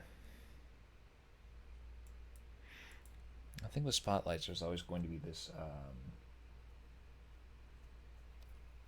discrepancy between. So we have this a bit of an indicator of where it intersects with geometry, because it starts turning into this dotted line at that intersection point. So we know that A, it's hitting the surface, and B, that within this space is where we're going to get the silhouette of our light.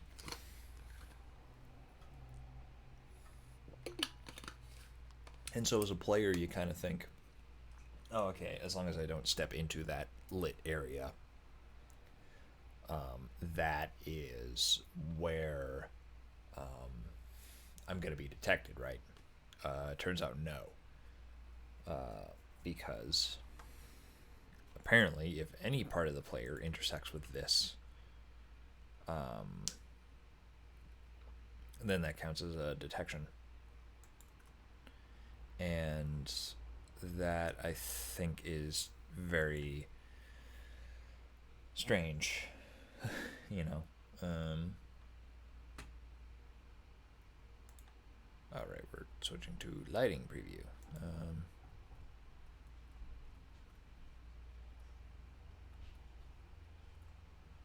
And this isn't doing a very good job of previewing it either, of course. So,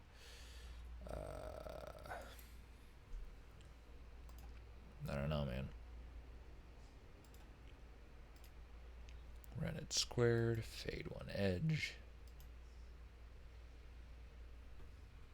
Oh, maybe if it fades over here.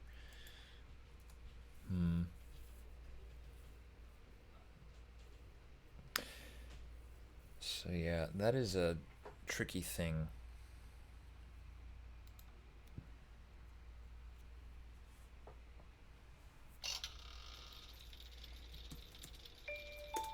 Right.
I will say that looks better in terms of not being as abrupt.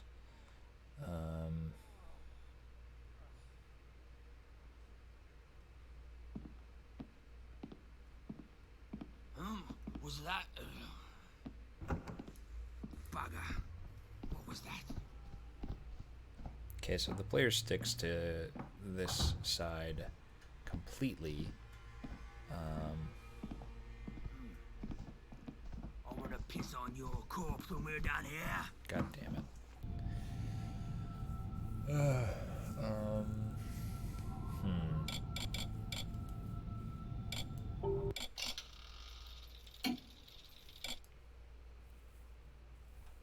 So if they stick very strictly to that, then it's doable. But apparently this is also still kind of messing with it.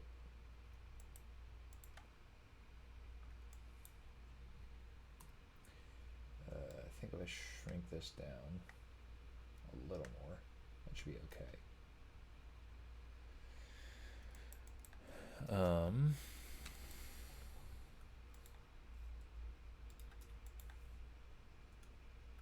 Or it should be better, rather.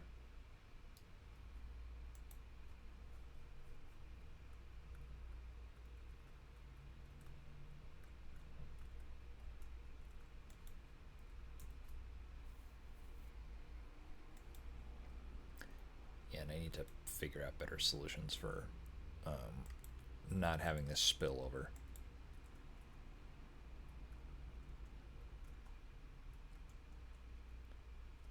The way it is happening here. I wonder what happens if you actually move this out.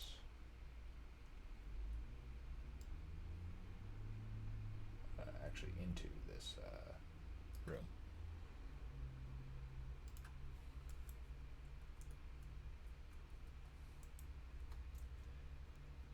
Well, from a lighting preview standpoint, nothing, but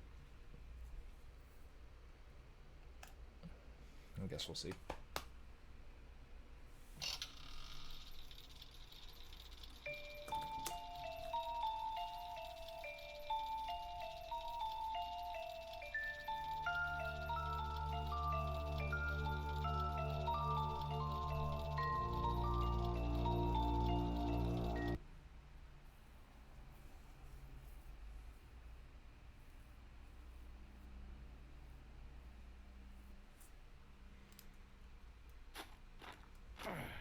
Yep, nothing.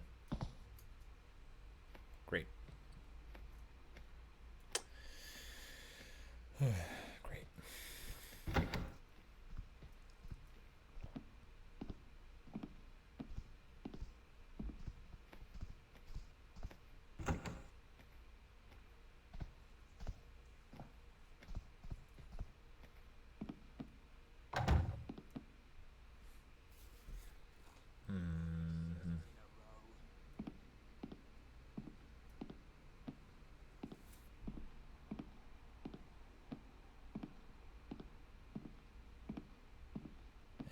I see something.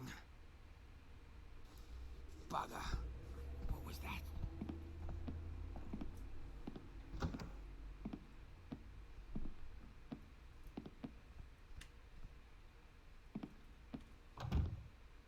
Okay. All worked up for nothing. So it's doable, I guess.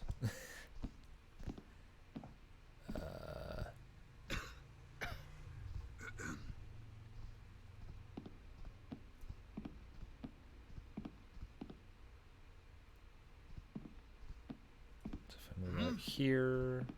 Oh, nice. Way more That's forgiving all. area. There you are. Okay. So at least gameplay-wise, I think that opening area is alright.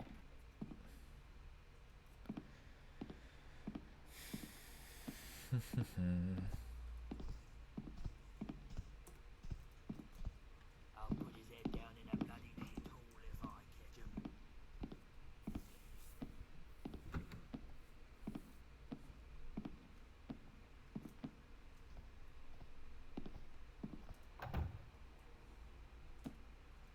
If we go around the corner here, well, I don't necessarily know. If that guy's patrolling. This is the light from below. Or the spotlight specifically.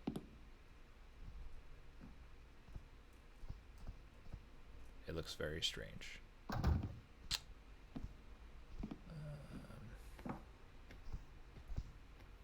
Ha! 3 sixes in a row.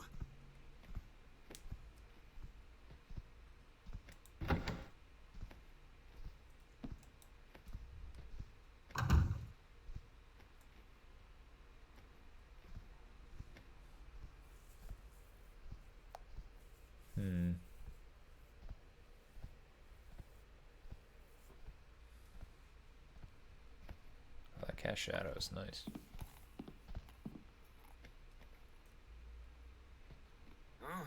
What that is?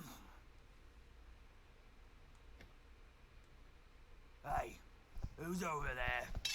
Aha! Now I've got you!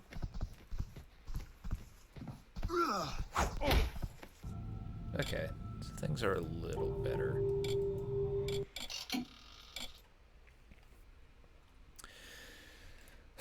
Sorry, I know this whole time it's just been messing and finagling with things. And not a lot of exciting developments.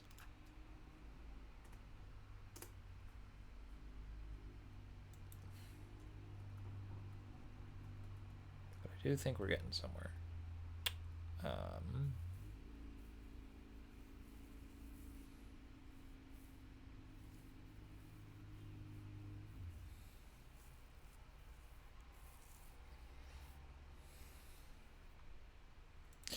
In terms of this not working,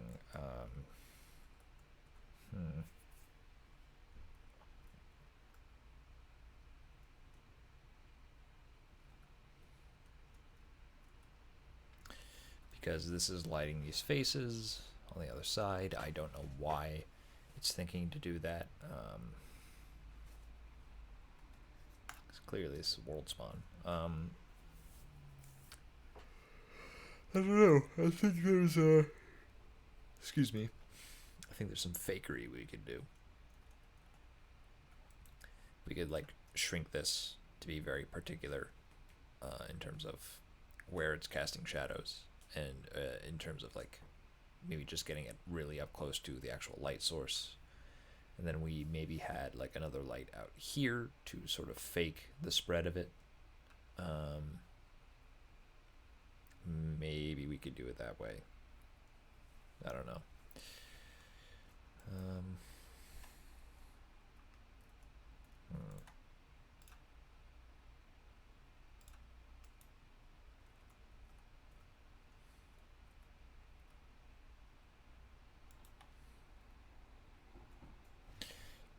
Or if there is, I don't know, smaller surface we could use to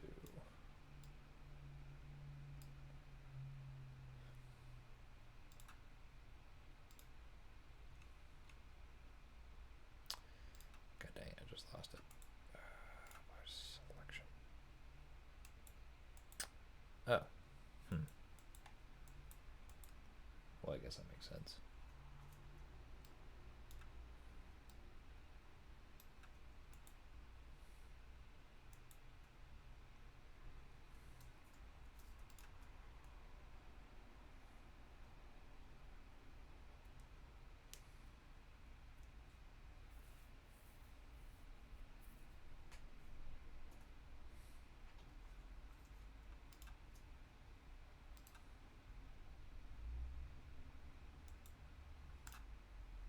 So we did get that model to cast shadows. Clip model has collision mesh. No.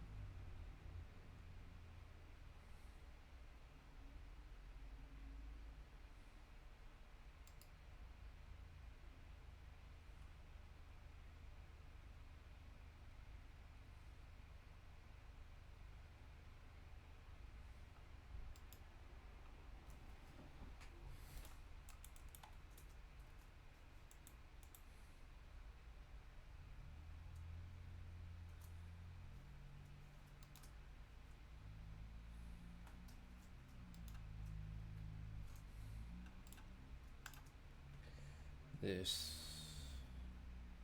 Well, I don't think this thing needs to be world spawn in order to cast shadow. I would certainly hope not.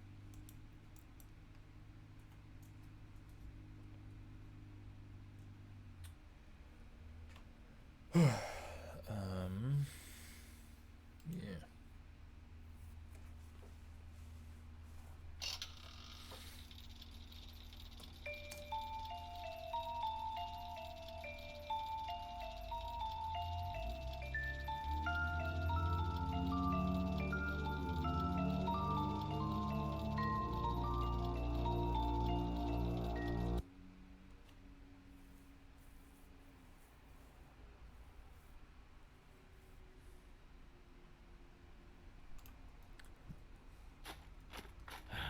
Well, it's certainly not preventing that from being backlit. Hit T for no target.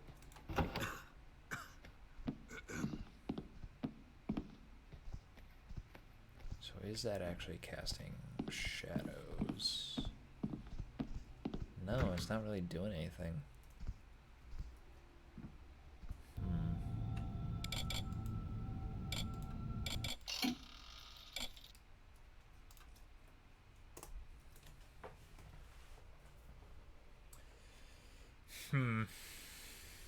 Maybe Shadow 2 just doesn't work? I don't know.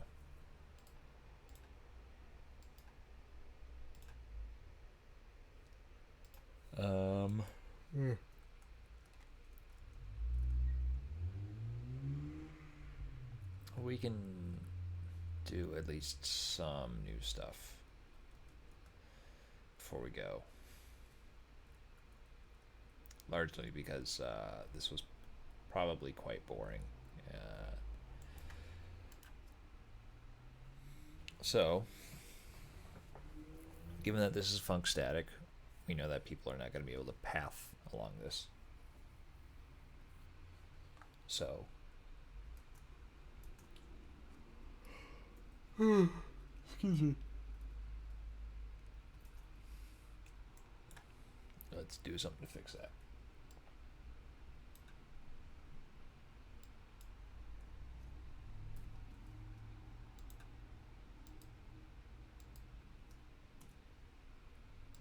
Circle up here.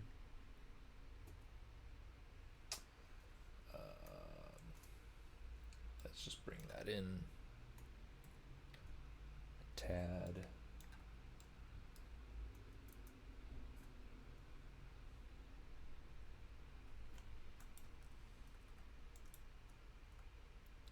And yes, all right. That's good.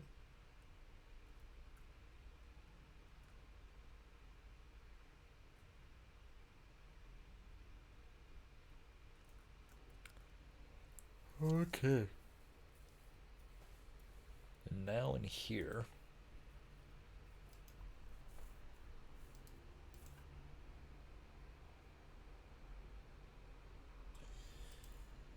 got my layout diagram all up.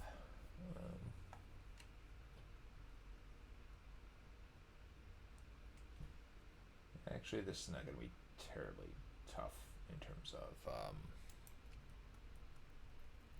texturing.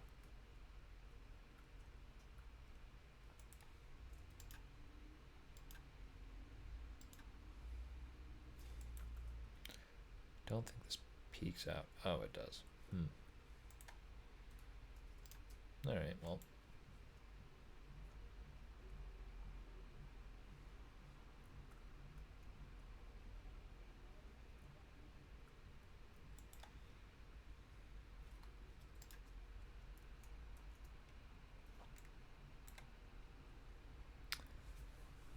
Let's try.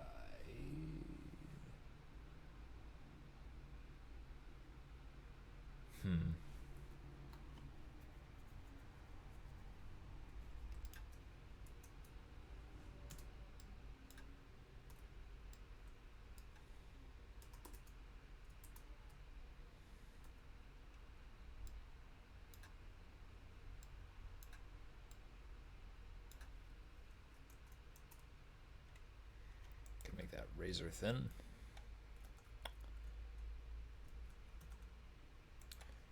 Probably gonna tuck this in about halfway. Yep.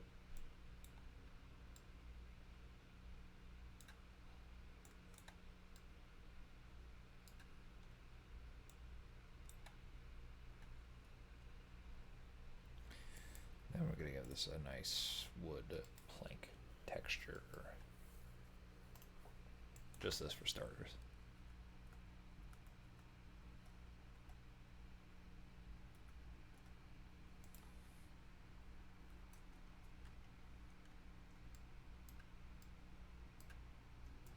That. All right.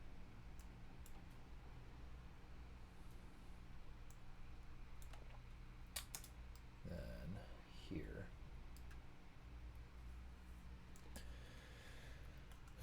Just gonna move that in.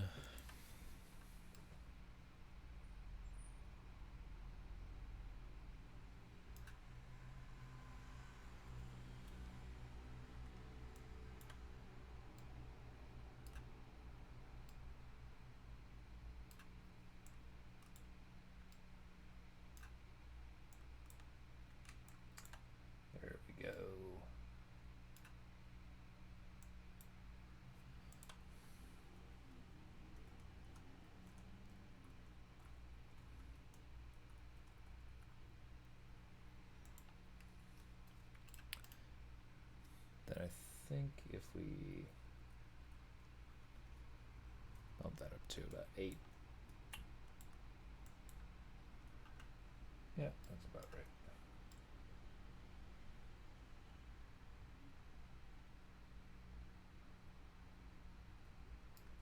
That should be good, and we can just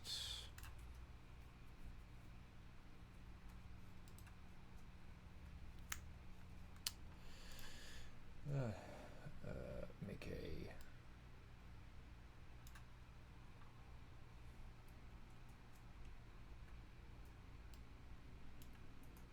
one-unit thin thing here, and just split that in half.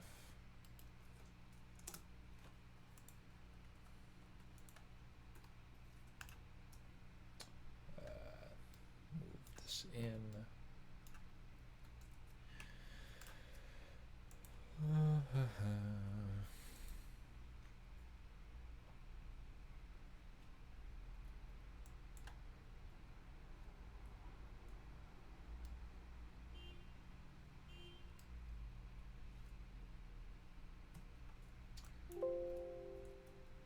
Now,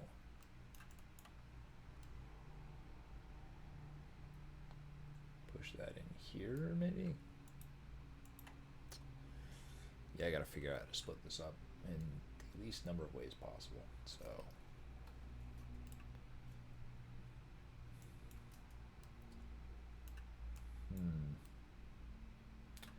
I'll likely drag this out.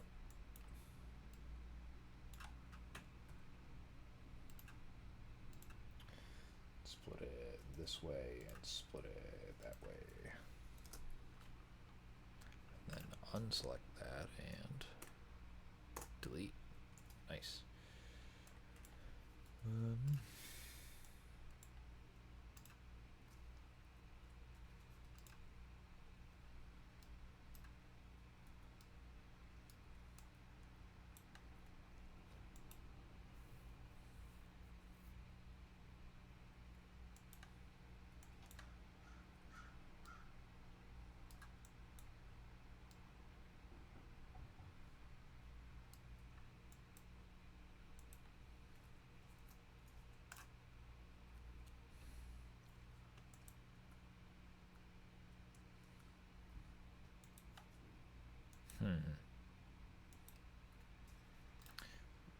Well, if I move this in, I can get this to cover like most of the space here.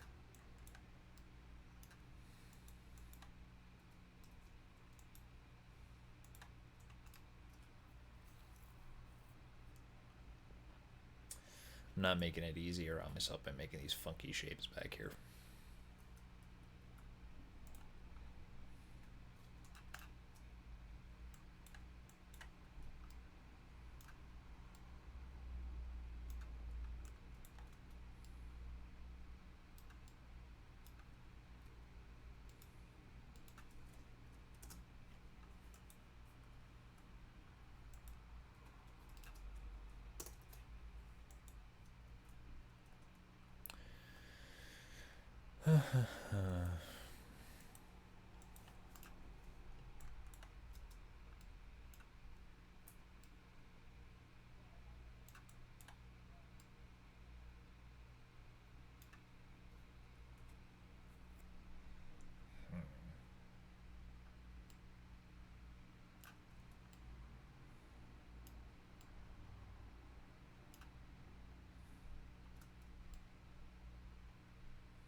Okay.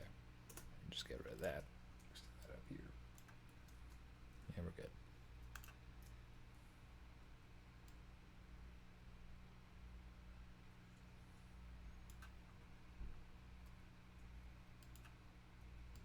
Yeah. Oh no.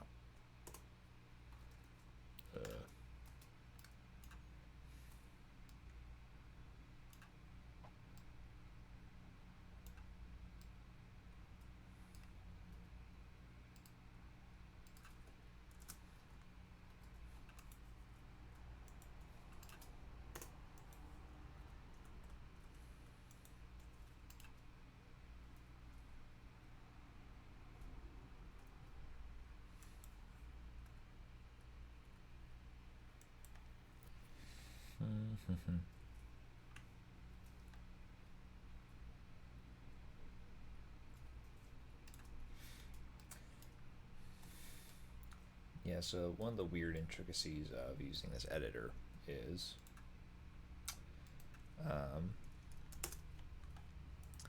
that if you, I know I've tried to explain this before unsuccessfully, I think, but if you kind of look over here on the grid view, there's this top view. I mean, I'm able to cycle through it. But in this top view specifically, if you select something, like this thing right here,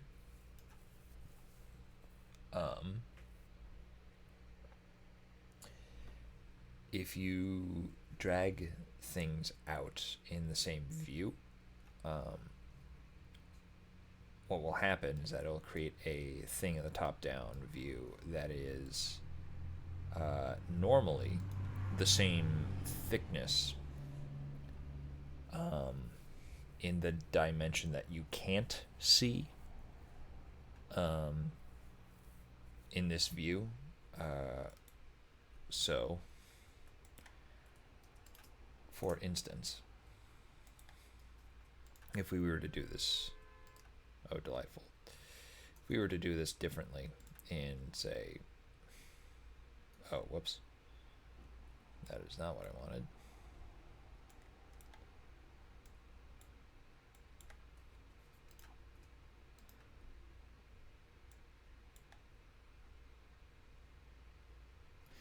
If you were to do this in this view, then I believe it's this angle right here, or this dimension right here that is not visible here. So if I were to drag something out, say, over here,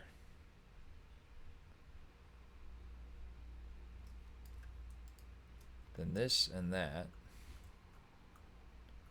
oh, yes, should have the same depth there.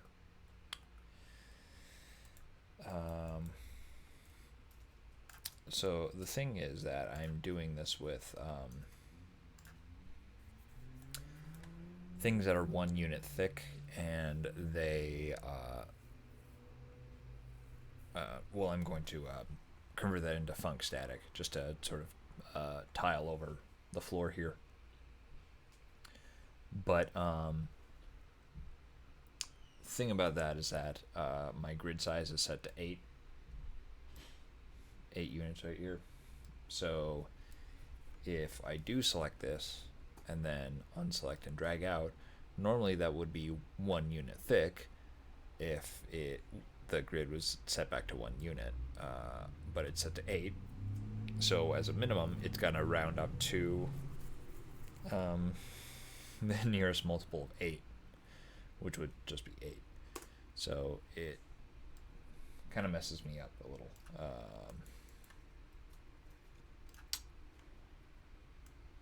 Yeah.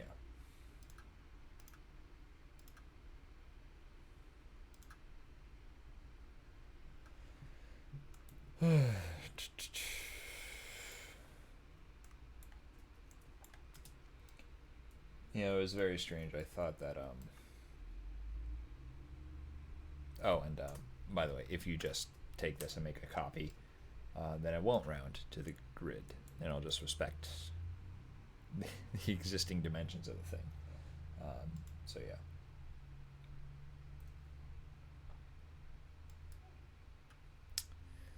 And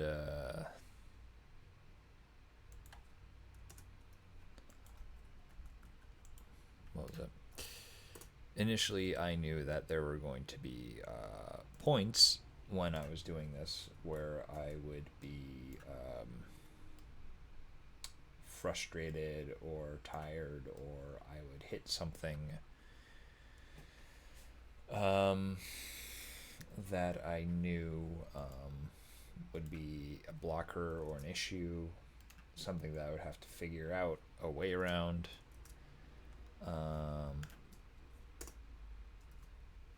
I knew that was going to happen. I still don't think I was necessarily emotionally prepared for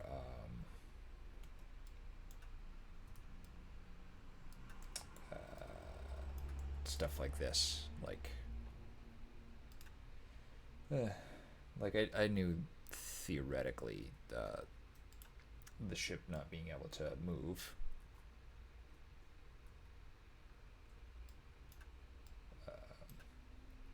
could possibly happen. And I knew that there were going to be frustrations with just finicky tools here, but now it's basically been most of a session where I was focusing on that. Oh, good, we're done in here. Rather than, I guess, doing something more productive.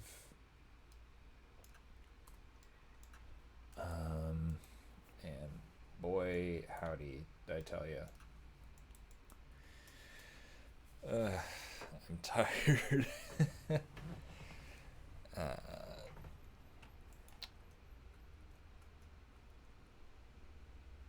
And I have my doubts as to if I'm gonna continue to do this project, but you know, I really want to power through and get it done.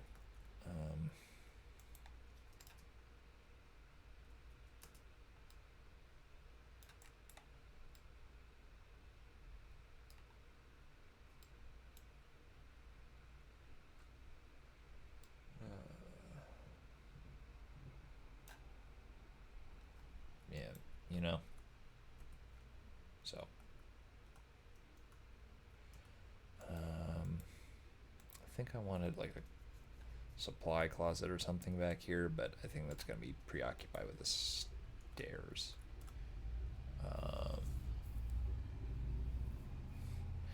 Well, actually, I could probably reshape that.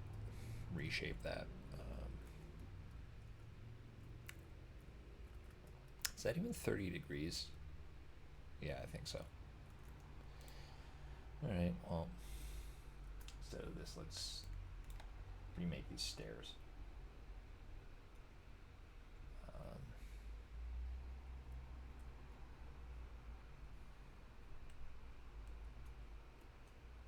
Yeah, that's going to be 8 by 12, as per the usual.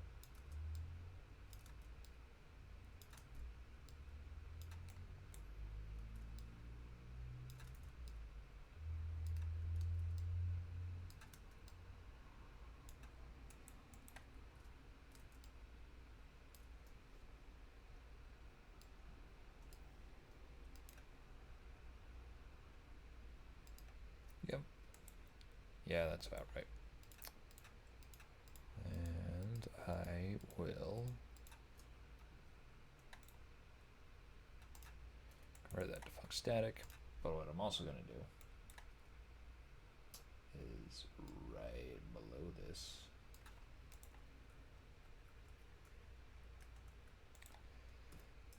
I'm just going to have this cover it, make it a little smooth. So we actually get like a nice smooth angle.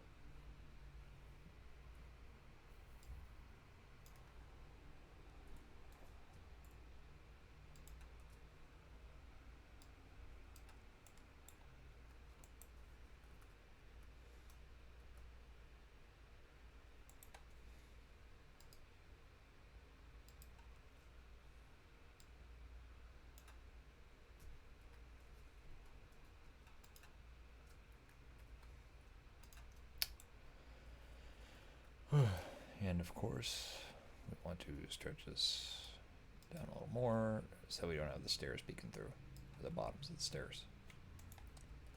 And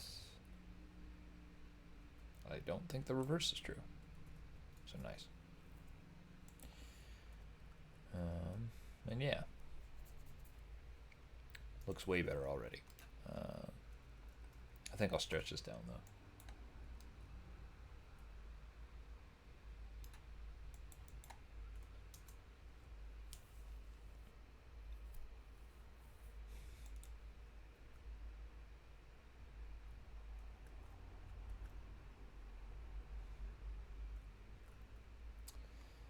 So that's a little more feasible for a closet space, I guess, but how tall would a door there be?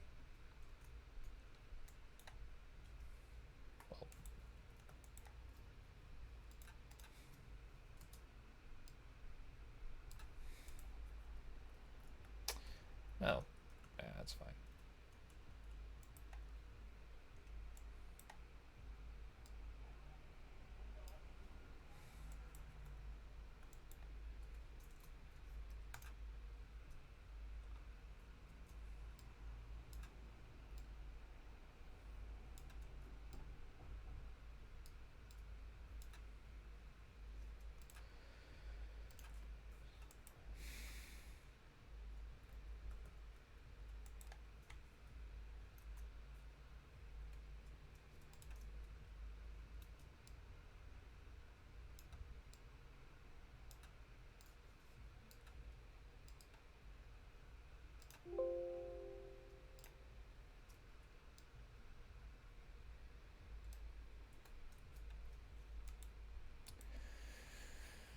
All right.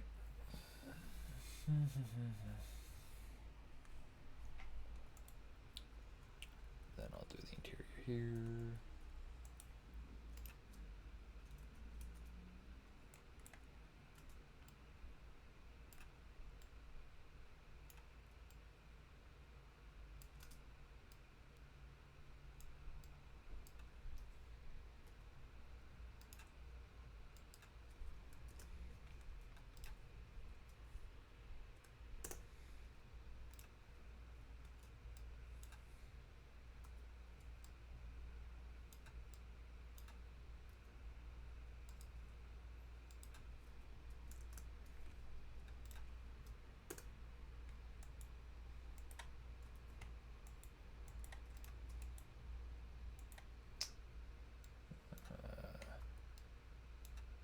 Stretch out to there.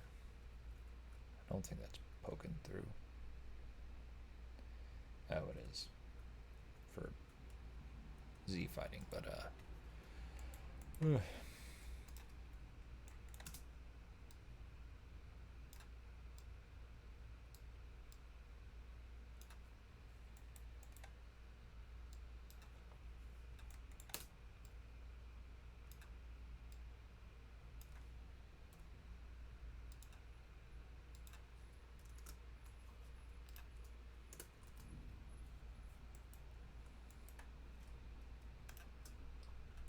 and I think I'll just stretch this away through the end of there. And nice. That's the office interiors, at least. Oh, and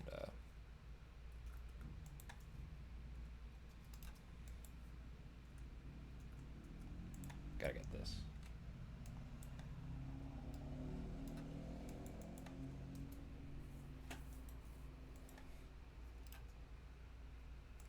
And I think I can just stretch that to here. That'll be fine.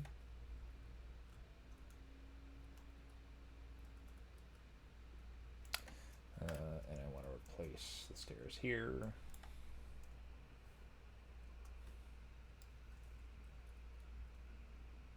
Uh, 8 by 12.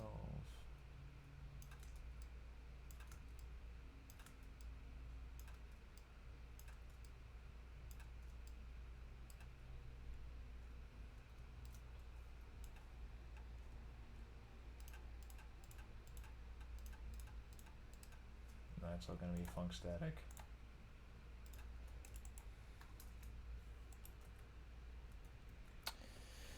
I don't know about the space under here. Probably gotta board it up somehow. Or maybe I put like a vertical support beam and that's sort of a small alcove where I had like a little treasure or something.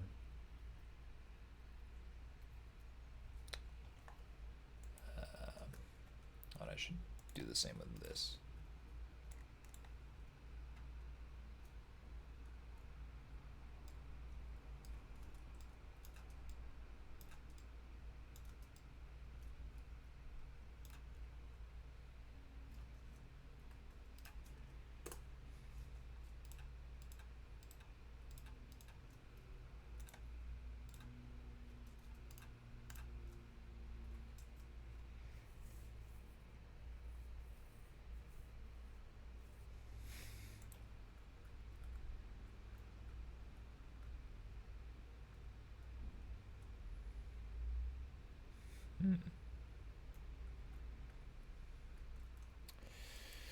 All right.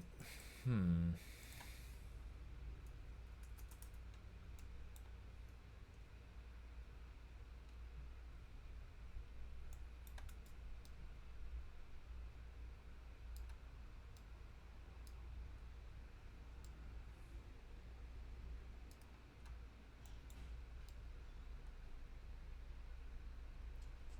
There. Yeah.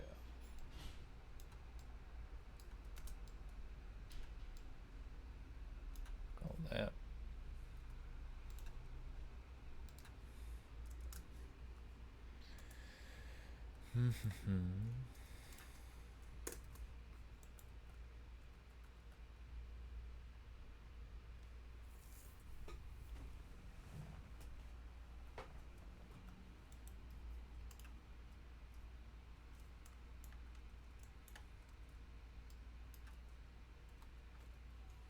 Oh, whoops. No, that's not what I wanted.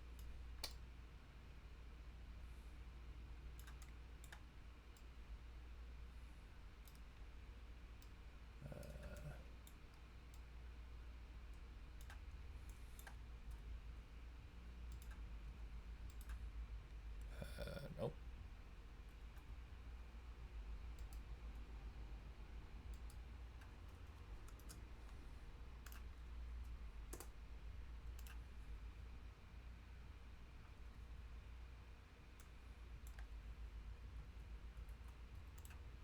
Oh, whoops.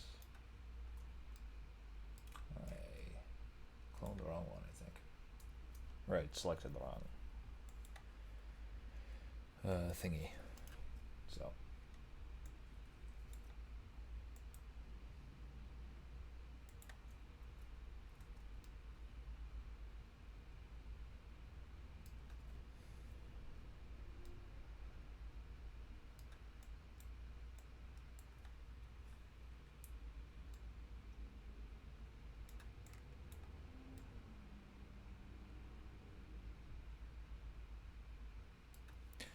Sorry for being so quiet today.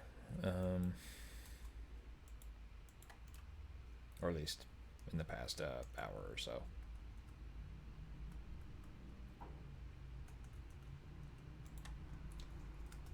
I don't know.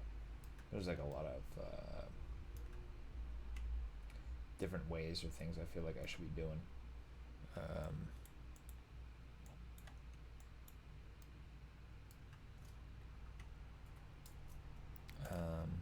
Or things that I feel like I should be working on in terms of getting myself out of unemployment. But I don't know. Because I feel like I could, apply myself to, well, keep applying to positions at larger studios, which I feel I'm gonna.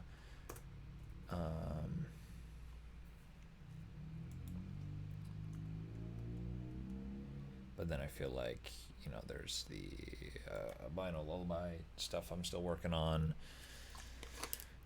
There's this for level streaming. There's like, I feel like I start getting into more videos, hopefully.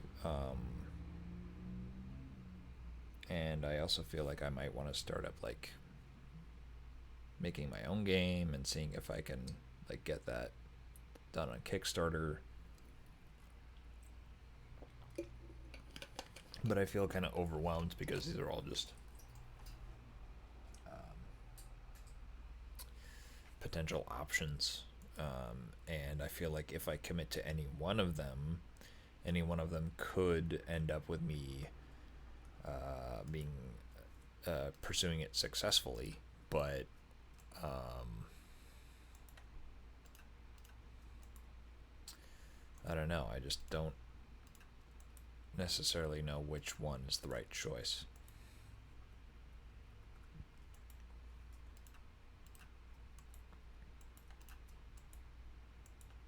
And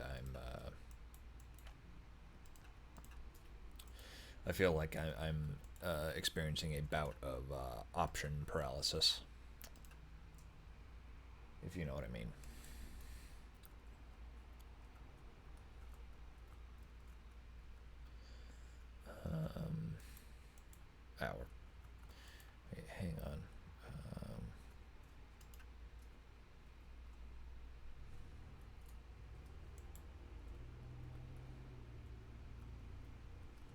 just apply wood texture to that. That should be fine.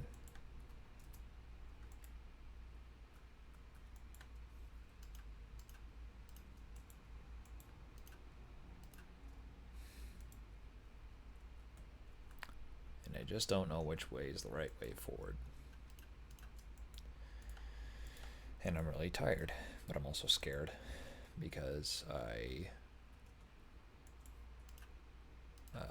am slowly losing resources, you know? So I've just got a lot of that on my mind. And it is exhausting.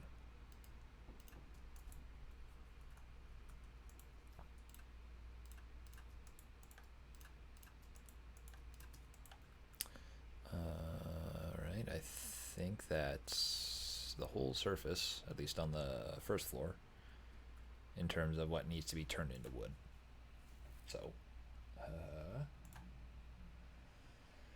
one giant funk static. There we are. And it is 4:50, so I feel like now is a pretty okay time to stop. Alright, so I guess I'll see you guys next Sunday.